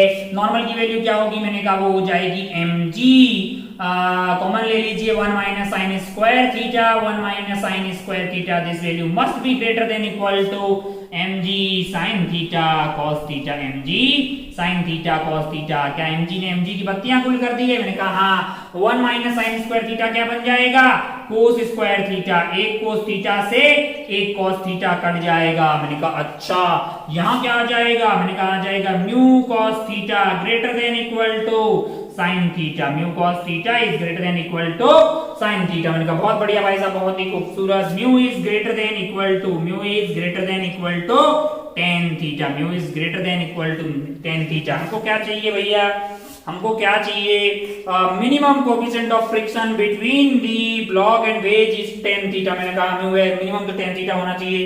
Acceleration of wedge is g tan theta, wedge और इन दोनों की एक्सेलरेशन g sin थीटा होगी। पहला गलत, दूसरा गलत, तीसरा भी गलत, चौथा सही। Minimum coefficient of friction between the block and wedge is tan theta. मैंने कहा हाँ, अरे भाई म्यू tan थीटा से इक्वल टू ये बड़ा होना चाहिए। तो आपका आंसर जो है यहाँ पे 4 सही होता हुआ दिखाई देगा।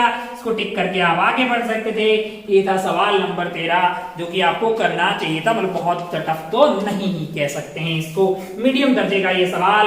हाँ आपको बस अपना दिमाग खुला रखना है। आप जानते हैं कि बहुत ज्यादा कोई टफ चीजें होती नहीं है, उनके लिए तो चीजें कॉन्सेप्चुअली समझते हैं, है ना।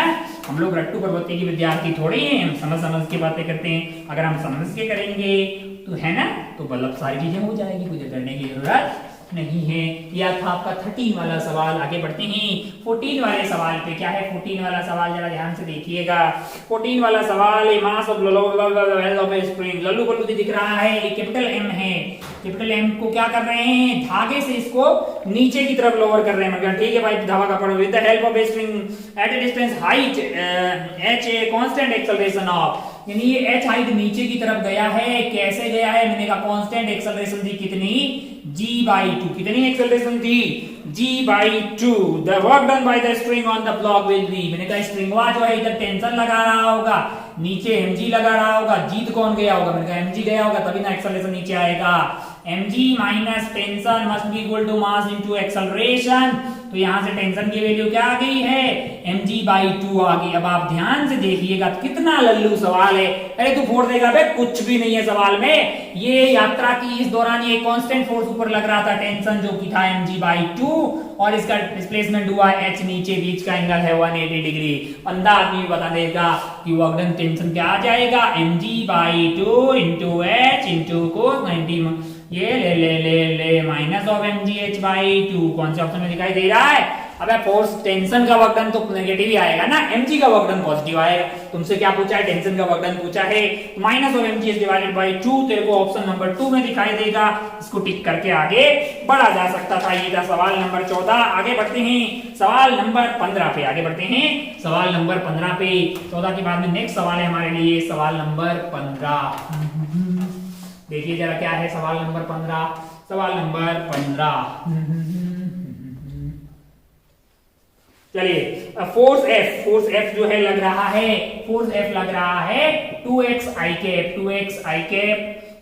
2j कैप 3z² के कैप इतना न्यूटन फोर्स लग रहा है, इतना न्यूटन फोर्स लग रहा है acting on the particle. Find the work done by this force in displacing a body 1, 2, 3 से एक बॉडी को डिस्प्लेस कहां किया गया है, बॉडी डिस्प्लेस होके गई है 3, 6, 1 पे। लल्लू सवाल, आपके लिए कोई बहुत टफ सवाल नहीं है।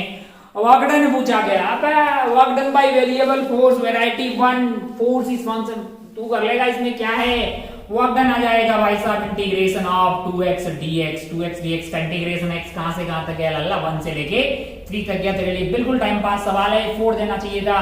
2 dy लिमिट कहां से कहां तक गई भाई साहब, 2 से लेके 6 तक, 2 से लेके 6 तक, प्लस 3z² dz लिमिट कहां से कहां तक गई है, 3 से लेके 1 तक, 3 से लेके 1 तक। बहुत बढ़िया भाई साहब। अब आप ध्यान से देखिएगा, अंधा आदमी बता देगा 2x का इंटीग्रेशन होगा, 2x का इंटीग्रेशन होगा आपका, ट्रैक्टर चला लो भाई बीच में, 2x का इंटीग्रेशन हो जाएगा x² का हो जाएगा x²/2, तो 2 उठ जाएगा, x² बचेगा 9 - 1 यानी कि ये वाली वैल्यू 8 आ रही है।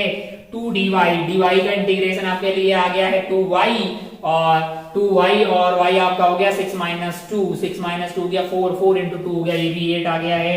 3z³ डिवाइडेड बाई 3 आ जाएगा, 3 से 3z³ यानी कि 1 माइनस, ये वैल्यू क्या आ जाएगी 1 - z³ यानी कि 9 तिया 27। अच्छा भाई साहब, तो ये हो गया है 16 + 1 17 - 27, ठीक कर रहा हूं क्या, -10 जूल कोई ऑप्शन है क्या, -10 जूल, -10 जूल जो है ये तो पहले ही ऑप्शन में है भैया, इसको टिक करके आप आगे बढ़ सकते थे। ये था सवाल नंबर 15, लल्लू बल्लू सवाल है, टाइम पास अपन करने वाले नहीं है। बहुत शानदार, आगे बढ़ते हैं सवाल नंबर 16 पे। कौन से वाले पे, सवाल नंबर 16 पे। देखिए जरा ध्यान से कि क्या है सवाल नंबर 16। पेन थोड़ा सा हल्का चलने लगा है।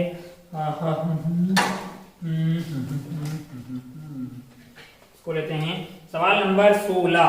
सवाल नंबर 16 जरा ध्यान से देखिए क्या है सवाल नंबर 16, जरा ध्यान से देखिए 16 वाला सवाल। एक particle moving in a straight line with A constant acceleration a has a speed 7 and 17 है। अच्छा, पॉइंट ए एंड बी दो पॉइंट है जहां पे इसकी रफ्तार जो है पहले यहाँ पे कितनी थी, मैंने कहा 7 मीटर/सेकंड थी, यहाँ पे कितनी हो गई है 17 मीटर/सेकंड है। बीच का कोई पॉइंट m है, बीच का पॉइंट क्या है m है, mid point of A B and time, अच्छा मिड पॉइंट है, ये दूरी s मान लीजिए, ये वाली दूरी को भी s मान लीजिए, टोटल दूरी 2s हो जाएगी। टाइम यहाँ से यहाँ जाने में v1 लग रहा है, यहाँ से यहाँ जाने में t1 एंड t2 मान लेते हैं। सवाल पूछ रहा है कि find the ratio of t1 and t2। बहुत बढ़िया भाई साहब, बहुत ही शानदार। वैसे अगर एक्सेलरेट हो रहा है तो ये t1/t2 का रेशियो t1 ज्यादा होगा, यानी 1 मतलब जो है 1 से बड़ा आना चाहिए। अगर किसी सवाल में 1 से छोटा आ रहा है, अच्छा वैसे ही मतलब बाकी तीनों में 1 से छोटा आ रहा है, तुरंत सी टिक करके आगे बढ़ सकता था मैं, है ना, सॉल्व करने की जरूरत नहीं है क्योंकि एक्सेलरेट हो रहा है तो आधा, ये पहला वाला दूरी तय करने में ज्यादा टाइम लगेगा, बाद वाले में कम लगेगा। t1/t2 करेंगे तो 1 से बड़ा आंसर आना चाहिए और option first, second and fourth में 1 से छोटा आंसर आ रहा है, तो थोड़ा टिक करता मैं आगे बढ़ता है ना। अब आप ध्यान से देखिएगा, मैंने यहाँ की रफ्तार को v मान लिया, मैंने इसकी रफ्तार को क्या मान लिया है v, और यहाँ पे लगा दिया v² = u² + 2as। अच्छा, और v² की वैल्यू हो जाएगी यहाँ पे 7 का स्क्वायर प्लस 2as और यहाँ से यहाँ अगर लगाऊं मैं तो वो हो जाएगा 17 का स्क्वायर जो कि है, और प्लस आपके पास है 7 का square plus twice of acceleration into 2s। क्या इन दोनों इक्वेशन को सॉल्व किया जा सकता है? मैंने कहा बिल्कुल सॉल्व किया जा सकता है। 2as की वैल्यू को यहाँ से 2 इंटू ये 4as है ना, तो यहाँ से 2as की वैल्यू को निकालिए और यहाँ पे पुट कर दीजिए और सॉल्व कर दीजिए, तो v की वैल्यू आ रही 13 आ रही है। कितनी आ रही है? सॉल्व करने पे v की वैल्यू आ रही है 13, v की वैल्यू आ रही होगी 13 के आसपास कुछ आ रही है। हाँ कर ले, नहीं तो कर भी दें, वक्त की थोड़ी सी कमी। हाँ 13 आ रही है। क्या है, अब मान लो कि v की वैल्यू आपके पास 13 आ गई, 13 आ जाएगी। अब आप ध्यान से देखें, ध्यान से अगर आप देखें तो आपके पास जो s है उसको मैं क्या लिख सकता हूँ, s is basically average velocity into आपके लिए टाइम से मल्टीप्लाई कर दीजिए, दूरी आ जाएगा। तो पहले वाले के लिए एवरेज वेलोसिटी क्या हो गई है 7 + 13 डिवाइडेड बाई 2 इंटू टाइम आपके लिए t1 है तो इतना लगा है। दूसरा वाला s डिस्टेंस कवर करने के लिए आपकी speed 13 plus 17 divided by 2 into क्या आ जाएगा, T2 आ जाएगा। अब आप इन दोनों को डिवाइड कर दीजिए, तो S से S कट गया है, 2 से 2 कट गया है, और ऊपर हो जाएगा आपका 1/1 इज इक्वल टू 20 बटा ये हो गया है आपका 30 इंटू T1/T2। तो अगर आप ध्यान से देखें तो यहाँ से T1/T2 जो है, यहाँ से T1/T2 जो है, T1/T2 जो है वो 3/2 आ रहा है। क्या आ रहा है, 3/2 आ रहा है, 3/2। 3/2 पे आप जाइएगा, ये ऑप्शन थर्ड में है, ये ऑप्शन 3 में है, इसको आप जो है टिक करके आगे बढ़ सकते थे। आगे बढ़ते हैं अपन सवाल नंबर 17 पे, सवाल नंबर 17 पे आगे बढ़ते हैं। जल्दीबाजी खत्म करते हैं, काफी टाइम लग रहा है। बहुत सारे सवाल तो आपको लगे मास्टर फोकट का बता रहा है, ये तो बहुत इजी हमने कर ही लिए होंगे। सवाल नंबर 17 पे बढ़ते हैं। क्या है सवाल नंबर 17? सवाल नंबर 17 देखिए जरा लल्ला, ये है आपके लिए, यहाँ पे फोटो बना लेते हैं। लल्लू सवाल है यार, बताते हुए शर्म आ रही है। ऐसे ऐसे क्या है भैया, यहाँ पे ऐसे, ये एंगल है आपके लिए 60, ये वाला एंगल भी है आपके लिए 60। मैंने कहा बहुत बढ़िया। यहाँ पे मास M को टांग रखा है, और आपसे क्या पूछा है, पेन चल जा रे, पेन चल जा चल जा चल जा चल जा। यहाँ पे M लगा रखा है, और आपसे पूछा है कि T1 एंड T2 बताइए। टेंशन है, मैंने कहा निकाल दीजिए भैया। इसमें टेंशन को क्या बोला है, T1 बोला है, और इसकी टेंशन को क्या बोला है, T2 बोला है। पुराने वाला ही सही था इसकी, हाँ यहाँ की टेंशन को T1 बोला, यहाँ की टेंशन को T2 बोला है, और आपसे पूछा है कि T1 एंड T2 पता कर दीजिए। मैंने कहा बहुत बढ़िया भाई साहब, बहुत ही खूबसूरत। यहाँ पे है mg, तो यहाँ की जो टेंशन है वो तो mg के बराबर होगी। और बाकी आप अगर आप ध्यान से देखें तो ये एंगल है 60, ये वाला एंगल क्या है 60। तो अगर आप ध्यान से देखें तो ये वाला एंगल क्या हो जाएगा, ये भी 60 होगा, ये वाला क्या हो जाएगा 60 होगा। अगर ये 60 होगा तो ये 30 हो जाएगा, ये वाला 30 हो जाएगा, और ये 180 तो है ही सही, है कि नहीं यार। अच्छा मतलब पूरा पूरा, हाँ तो ये वाला एंगल आपके लिए 90 है, और ये 90 है, बहुत बढ़िया। अब आप क्या लगा देंगे, मैंने कहा सीधा आप जो है लामीज थ्योरम लगा दीजिए। T1 divided by sine 120 degree, है ना, Lami's theorem. T1 divided by opposite angle, T2 divided by angle तो 60 ही था ना दोनों में, 60 मतलब गड़बड़। यहाँ पे 60 इधर लिखा है, यहाँ पे 60 इधर लिखा है, यहाँ पे 60 लगा है, तो ये वाला एंगल 30 होगा, ये 30 होगा, तो ये वाला 60 होगा ये। अच्छा T1 के अपोजिट टोटल क्या हो रहा है 90 प्लस 60 यानी 150 आएगा रे लाला। यहाँ पे 150 आ जाएगा। T1 के जस्ट अपोजिट 90 प्लस 60 150 हो गया। T2 के जस्ट अपोजिट हो गया है साइन 120 डिग्री, साइन 120 डिग्री। और यहाँ पे mg के अपोजिट आपके लिए आ रहा है mg divided by sine 90 degree. क्या आ गया है साइन 90 डिग्री। क्या सोल्व करके T1 एंड T2 आ जाएगा। T1 divided by sine 150 degree, T2 divided by sine 90। Solve करेंगे, इसको सोल्व करना बहुत ही आसान है। साइन 150 की वैल्यू डाल दीजिए, अरे 90 प्लस 60 लिख दीजिए, इसको 90 प्लस 30 लिख दीजिए। सोल्व करने में वैल्यू आ रही है आपकी mg/√2। थोड़ा सा लंबा जा रहा है इसलिए अपन तुरंत लिख दे रहे हैं, √3 mg/2, है ना। ये आपको कौन से ऑप्शन में दिखाई दे रही है, ये आपको ऑप्शन 1 में दिखाई दे रही। बहुत लल्लू सवाल था, टिक करके आप आगे बढ़ सकते थे, है ना। आगे बढ़ते हैं अपन सवाल नंबर 18 पे, ये था 17, आगे बढ़ते हैं सवाल नंबर 18 पे। तुरंत उठ जाइए। सवाल नंबर 18 देखिए जरा ध्यान से। क्या है सवाल नंबर 18, फोटो बना लेते हैं गुड़ी की रफ्तार से। कोई बहुत टफ सवाल नहीं है, इजी सवाल है, आपको बस पेशेंस के साथ इसको डील करना है। कोई बहुत टफ सवाल नहीं है।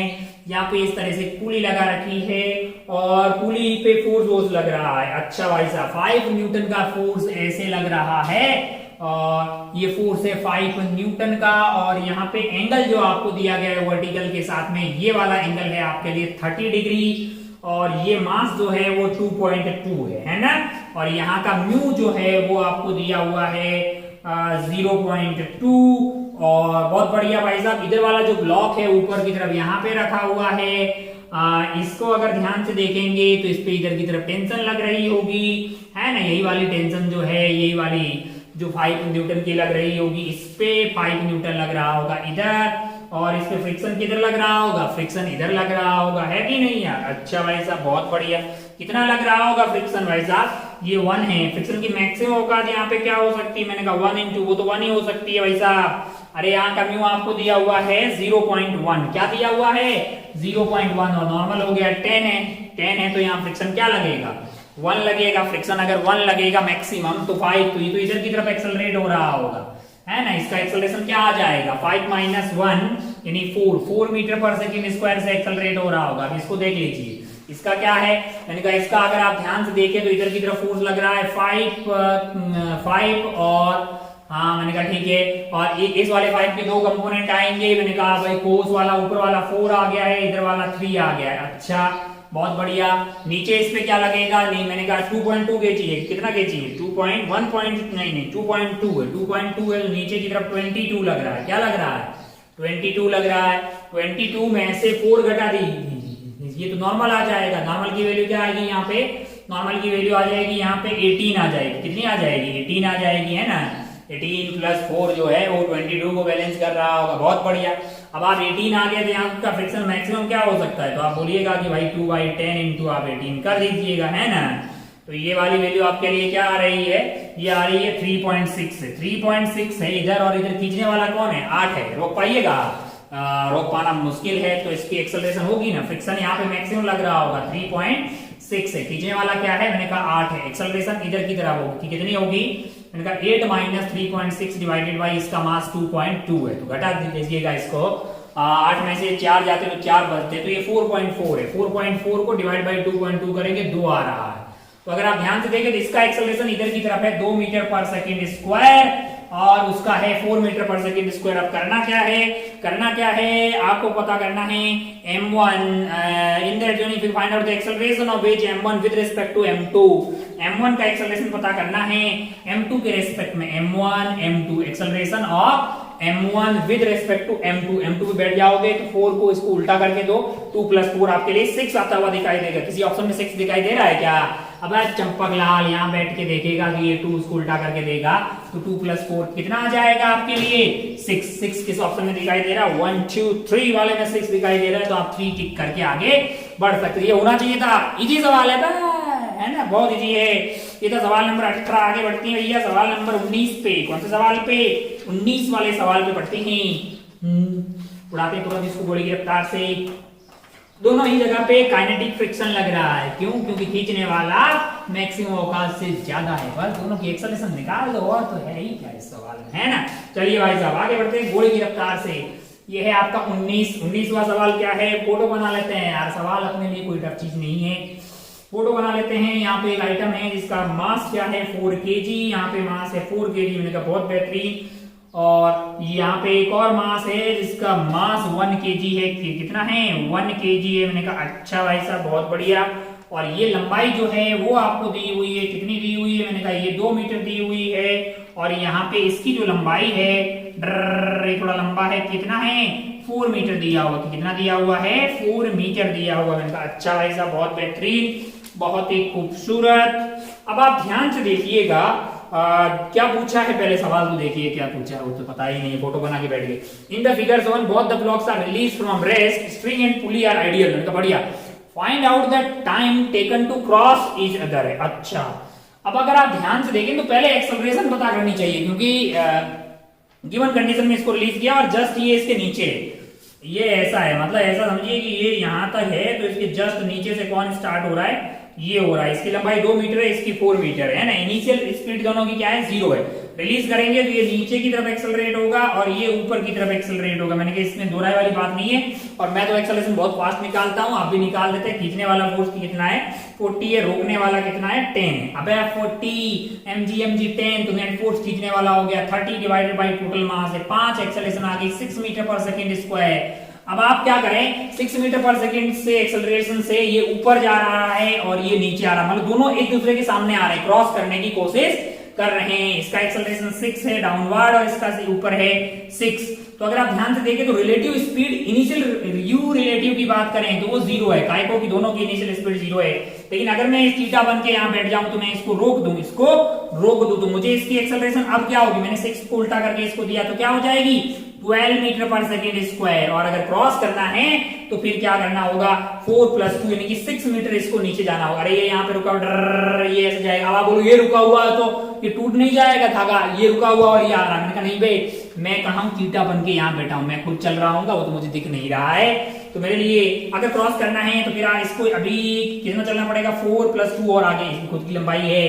तो s = मैंने क्या लगा दिया, ut + ½ at² relative relative relative, s relative 6 metre, u relative 0 + ½ a relative कितना आ गया 12 t² Lala.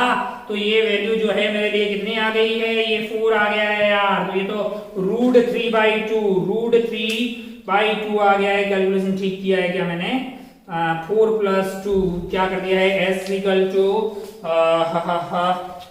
4 kg and 1 kg 5 kg 40 - 10 30/5 that is 6 और इस पे बैठ गए तो 6 और 6 हो गया है 12।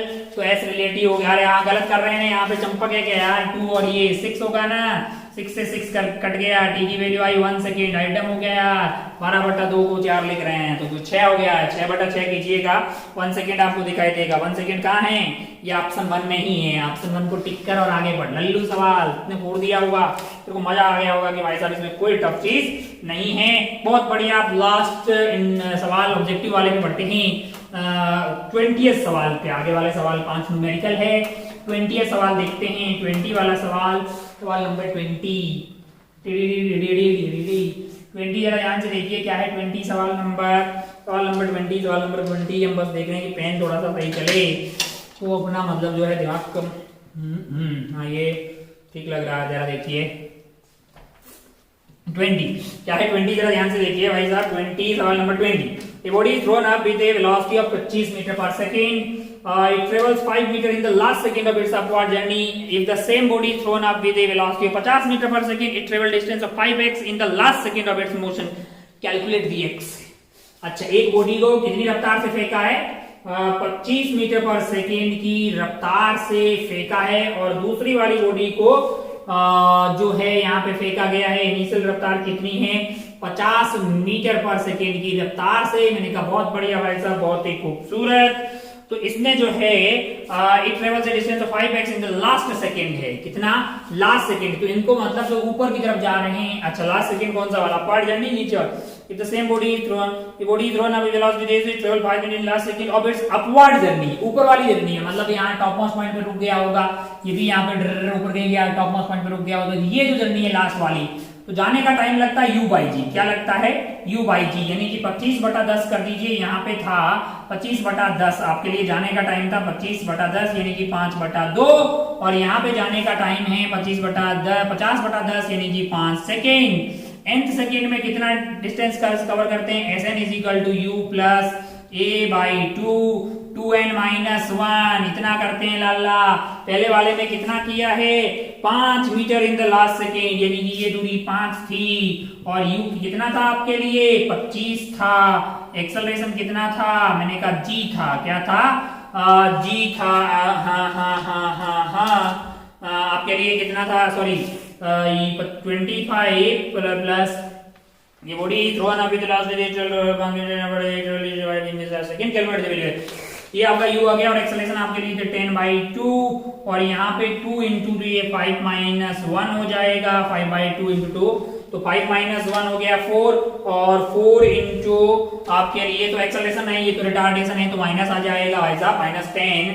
तो 5 - 1 हो गया 4 × 2 तो ये तो ठीक ही है, 5 बिल्कुल सही है, इसमें कोई दोहराई वाली बात नहीं है। यहाँ पे आप जब लगाएंगे तो Sn की वैल्यू क्या हो जाएगी आपके लिए लल्लू सवाल, u की वैल्यू कितनी है 50 है, प्लस एक्सेलरेशन मैंने कहा -10/2, और n की वैल्यू आपके लिए 5 है यहाँ पे, तो 2 × 5 - 1 यानी कि ये वैल्यू आ गई 50 - 5 × 5 - 1 10 × 9 45, तो 5 मीटर आएगा रे लाला, ये भी 5 ही मीटर, ये 5 मीटर चलेगा। आपको क्या करना है 5x पता करना है, ये दूरी 5x है, तो x की वैल्यू तो 1 ही आई ना यार। लल्लू सवाल, एकदम लल्लू सवाल।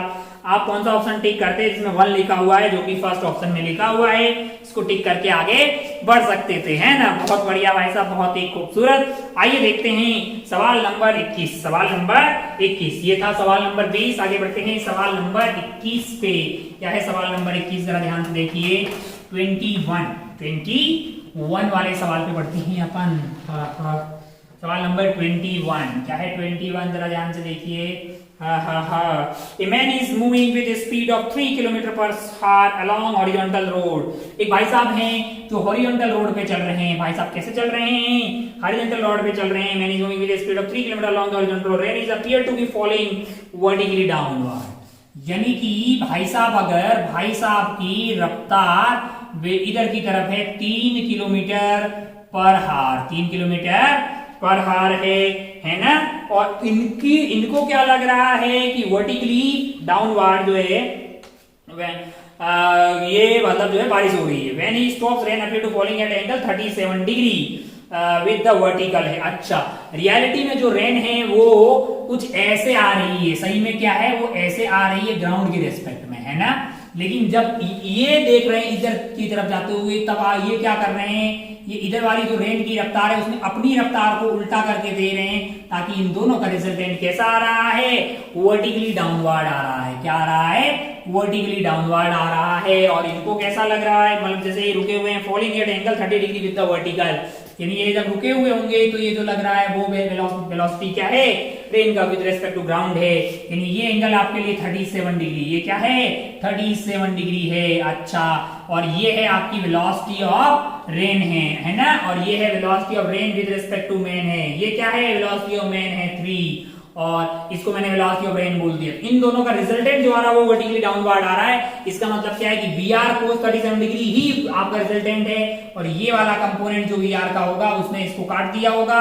यानी 3 must be equal to VR sin 37 degree, VR sin 37 degree, VR cos 37 degree ये है, sin 37 डिग्री, sin 37 डिग्री। अब आप ध्यान से देखिएगा तो ये हो गया 3 into VR into sin 37 degree हो जाएगा 3/5 है। तो यहां से वेलोसिटी ऑफ रेन आपके लिए आ गई है 5 metre per second. Velocity of rain क्या आ गई है, 5 मीटर पर सेकेंड आ गई। मैंने कहा बहुत बढ़िया भाई साहब, बहुत ही शानदार। हमको क्या चाहिए इस सवाल में, calculate the speed of rain appear to man when he is in motion. When the rain appear to falling at an angle 37 degree with the vertical, calculate speed of rain appear to man when he is in the motion है। मैंने कहा अगर ये motion में है तब इसको क्या लगेगा, ये पूछा गया है। क्या पूछा गया है, ये पूछा गया है। ये तो बेसिकली किसके बराबर होगा, मैंने कहा VR sin थीटा 3 से बैलेंस हो जाएगा, VR cos थीटा के बराबर होगा। Velocity of rain with respect to man क्या है, VR sin cos 37 डिग्री। तो VR खुद ही 5 आ गया है, cos 37 डिग्री 4/5 होता है। आंसर आ जाएगा आपका 4 kilometre per hour. Kilometre per hour में चल रहा है ना, 4 किलोमीटर पर आवर। तो ये आपका सवाल नंबर 21 हो गया है। आप इसमें 4 टिक करके आगे बढ़ सकते थे। मैं आपको बताते हुए हर्ष हो रहा है कि कोई बहुत टफ सवाल नहीं था, आप आसानी से इसको कर सकते थे। कोई बहुत, अगर आपने होमवर्क किया है, ईमानदारी से सारी चीजें सीखी है, तो आप यू आर प्रोग्राम, मतलब आप जो कोई किस तरह से प्रोग्राम हो, बहुत टफ सवालों के लिए प्रोग्राम किया जा रहा है, तैयार किया जा रहा है। इसको तो आप बड़ी आसानी से खेल के आगे बढ़ सकते थे। ये सवाल नंबर था 21। आगे बढ़ते ही सवाल नंबर 22 पे। सवाल नंबर 22 क्या है, जरा ध्यान से देखिए। सवाल नंबर 22 क्या है, सवाल नंबर 22 जरा ध्यान से देखिए। सवाल नंबर 22 में फोटो बना रखा है, फ्रिक्शन का सवाल है। और फ्रिक्शन का ऐसा देख के आप कतई नहीं डरते। आपने तो बहुत टफ सवाल किए हैं। मैंने पहले ही बताया था ना कि लेक्चर्स को अच्छे से समझिएगा, ये तो बहुत लल्लू पल्लू लगेगा। अरे लाला 3 kg, वो हमने इतने टफ क्यों पढ़े, फिर तो बोल रहे इतना टफ क्यों पढ़े। अबे जेईई एडवांस के टफेस्ट सवाल हम करने के लिए तैयार है ना। अब जरा ध्यान से देखिए, इधर लग रहा है 5 न्यूटन, इधर क्या लग रहा है 10 न्यूटन लग रहा है। अच्छा भाई साहब, यहाँ का म्यू आपको दिया हुआ है 0.2, यहाँ का म्यू कितना दिया हुआ है, यहाँ का म्यू आपको दिया हुआ है 0.1, यहाँ का म्यू क्या दिया हुआ है 0.2, और एक्सेलरेशन ऑफ 3 kg पूछा हुआ है। अच्छा भाई साहब बहुत बढ़िया। पहले तो मुझे ये नहीं पता है कि दोनों के बीच में रिलेटिव स्लाइडिंग हो रही है कि नहीं हो रही। पहले तो मैं ये देखूं कि ये मूव कर रहा है कि नहीं कर रहा है। अगर मैं इन दोनों को सिस्टम ले लूं, देखूं तो यहाँ पे फोर्स लग रहा है 15, और इस पे अगर देखा जाए तो इधर 10 लग रहा है। मैंने कहा यहाँ का फोर्स पहले पता कर लेते हैं। मैक्सिमम फ्रिक्शन क्या हो सकती है, मास्टर ने पहले पढ़ाया था कि दोनों कॉन्टेक्ट सरफेस से मैक्सिमम फ्रिक्शन क्या हो सकता है, ये पहले पता कर लेना चाहिए। 1/10 into 50 that is equal to 5 newton यहाँ पे हो सकता है। मैंने कहा पक्का ये मूव करेगा।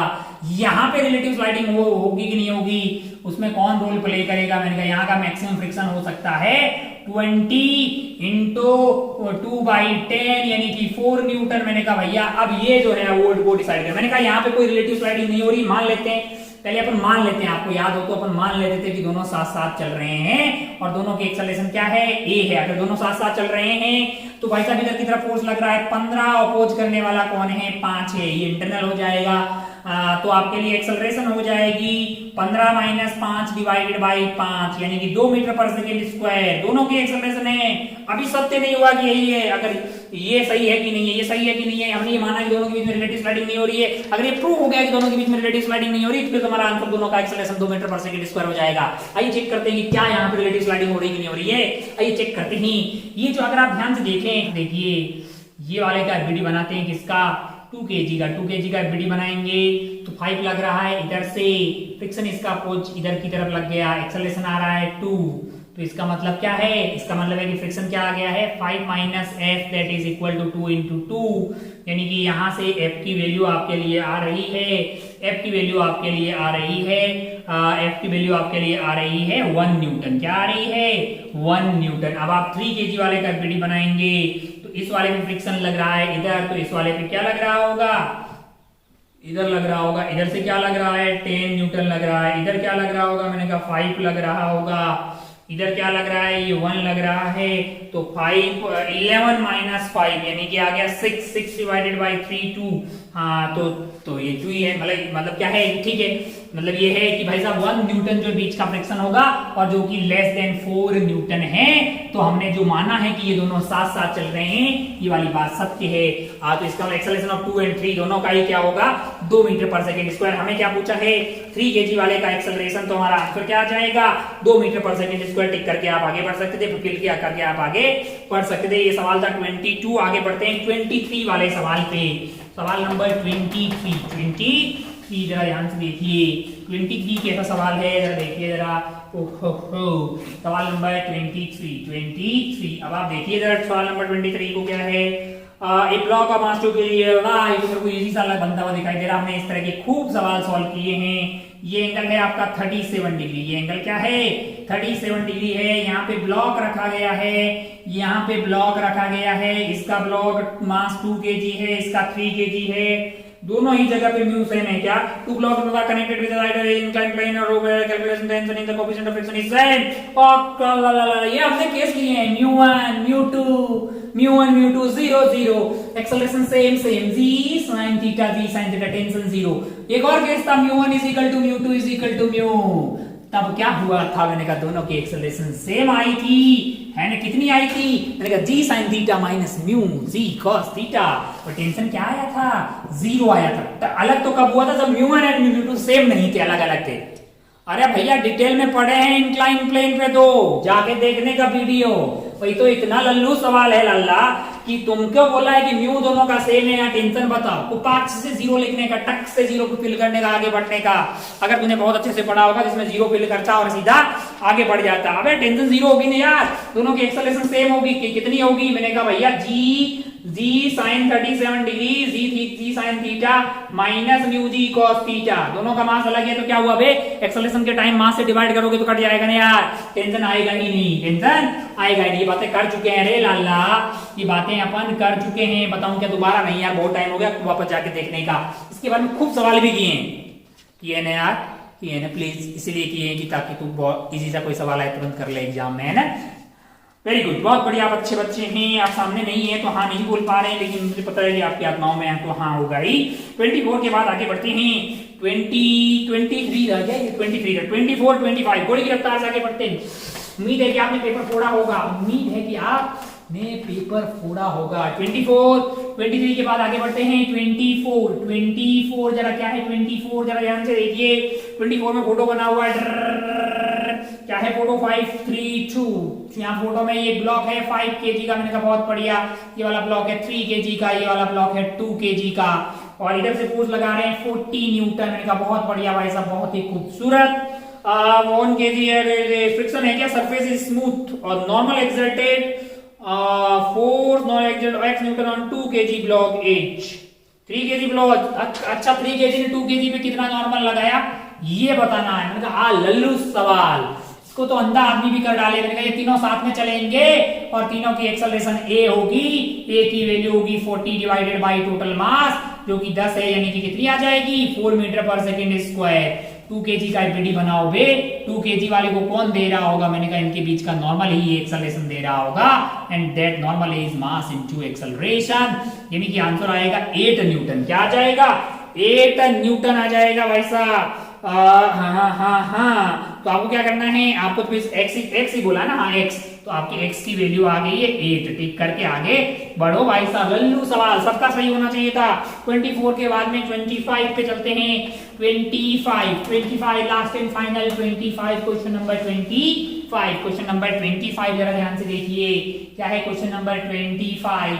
Question number 25, force of F is equal to T। अरे ऐसा देख के तो अपने मजा आ जाता है। F is equal to 4T लिखो। हमें को क्या है, हमको तुरंत याद आ गया कि अच्छा वर्क पावर एनर्जी में वेरिएबल फोर्स का वर्क पूछोगे, force is function of time. बिल्कुल डरने का जरूरत नहीं है। पार्टिकल का मास कितना है? पार्टिकल का मास है 1 kg। पार्टिकल का मास क्या है? 1 kg का पार्टिकल है भाई साहब। The particle start from rest and work done in the force during first 2 second. Starting rest से कर रहे हो और t is equal to 2 second तक वर्क निकालने का हमसे बोल रहे हो, है ना? वो इंटरवल आपको 2 सेकंड का दिया हुआ है। बोल रहा है कि 8 n जूल आएगा। कितना आएगा? 8 n जूल आएगा। n बता दीजिए। बता देते हैं, तुरंत बता देंगे। हार्डली कोई टफ काम है क्या? नहीं ना। मास दिया है, मास दिया है, तो ये वाले को मास से, इससे मास से डिवाइड करोगे तो एक्सेलरेशन क्या आ जाएगी? 40 डिवाइडेड बाई 1 यानी कि 4t आ जाएगा। एक्सेलरेशन आपकी 4t आ गई है। इनका बहुत बढ़िया। वर्क क्या होता है? F dx होता है। F dx होता है ना। हो तो F तो मेरे लिए 4t है। अब मुझे dx चाहिए, लेकिन मुझे लिमिट जो है वो t में है, तो इसलिए मैं dx को dt की भाषा में लिखना चाहता हूं। तो a को क्या मैं dv डिवाइडेड बाई dt लिख सकता हूं? मैंने कहा हाँ, dv is equal to 4t dt। Limit लगाइए भैया। Initially t is equal to 0 पे रफ्तार 0 थी, किसी भी टाइम पे v हो गई है, ये वाले टाइम आपका t हो गया है ना? ओहो, तो रफ्तार v is basically 4t square by 2 यानी कि 2t स्क्वायर हो गई है। क्या मैं v को dx बाई dt लिख सकता हूं? मैंने कहा हाँ, तो यहां से dx की वैल्यू क्या आ रही है? 2t square dt। 2t square dt। अरे ये क्या हो गया है? मैंने कहा ये आ गया है 8t क्यूब dt। लिमिट कहां से कहां तक? टाइम 0 से लेके 2 सेकेंड तक। t इज इक्वल टू 0 से लेके t is equal to 2 second तक, 0 से लेके 2 तक। अब आप ध्यान से देखिएगा, तो तो t का हो जाएगा t की पावर 4 डिवाइडेड बाई 4। लिमिट आपका 0 से लेके 2 तक। ये कट गया लाला 2। तो इंटू 2 की पावर 4 माइनस 0। 2 की पावर 4 यानी कि 16 इंटू, तो 32 हो गया रे लाला। 32 है बेसिकली। 32 is 8n। तो n की वैल्यू क्या है लाला? 32 इज इक्वल टू 8n है। तो n की वैल्यू आपके लिए 4 आ गई लाला। 4 फिल करना था और एकदम लाइट झिंगा लाला हो जाती। तो हमको ये लगता है कि ये जो पेपर है वो बहुत डिफिकल्ट वाला नहीं है, मतलब है ना, मध्यम, इजी से मध्यम दर्जे का पेपर था। उम्मीद है कि एक पढ़ने वाले बच्चे और जिसने अच्छे से वीडियो देखे हो और होमवर्क वगैरह किया उसको अच्छा लगे। भाई देखो सारे सवाल सही हो ऐसा तो कोई जरूरी नहीं है, बट हाँ अच्छा लगेगा कि हाँ मतलब चीजें हम लोग सीखते हैं, कॉन्सेप्ट सीखते हैं, फिर जब सवाल एग्जीक्यूट होते हैं तो हमें एक अच्छी फील आती है कि हाँ जिंदगी सही डायरेक्शन में जा रही है ना। बाकी आप जो भी आपसे गलती हुई है उसका एनालिसिस कीजिए। कई बार टाइम मैनेज सही से नहीं होता है, सवाल इजी होते हैं फिर भी हम पूरा सोल्व नहीं कर पाते हैं ना। तो वो सब जो है, जो भी गलतियां बार बार आपसे हो रही है, कोशिश कीजिए कि नेक्स्ट वाले टेस्ट में वो गलतियां नहीं हो। बाकी आप जानते हैं एक बहुत बड़ा मिशन जो है हमारा IIT JEE एडवांस का, उसको हमने छोटे छोटे पार्ट्स में डिवाइड किया है और आपका टारगेट ये होना चाहिए हर टेस्ट में आप अपना बेहतरीन कर पाएं। प्रीवियस टेस्ट की जो गलतियां हुई है वो इसमें रिपीट ना हो पाए और इस टेस्ट से कुछ सीखें कि कौन सी पर्टिकुलर चीज में हमें डाउट आता है, तो उसको जाके थोड़ा सा इंप्रूवमेंट कीजिए, उस पर काम कीजिए। बाकी मस्त रहिएगा, वो बहुत ज्यादा जरूरी है जिंदगी में। मतलब ये IIT वाईटी में जाना भी जरूरी है, लेकिन वो आखिर IIT में जाते भी क्यों है? ताकि जिंदगी में खुश रहें। तो खुश तो आप शुरू से ही खुश रहें जितना मैक्सिमम पॉसिबल हो सकता है, पर ये नहीं कि बिल्कुल भी स्ट्रेस, थोड़ा भी मतलब जो है टेंशन ना आए कि पढ़ना है, तो सब है बिल्कुल चिल होना भी, तो फिर कोई प्रोग्रेस नहीं होगी, है ना। चलिए भाई साहब अपना और अपनों का खूब ख्याल रखिएगा। टेस्ट आते जाते रहेंगे और भी आएगा, उसमें और अच्छा करने की कोशिश कीजिएगा। अपना और अपनों का और अपनी हेल्थ का खूब ख्याल रखिएगा। अपन चलते हैं भाई साहब। जय हिंद, जय भारत, टेक केयर।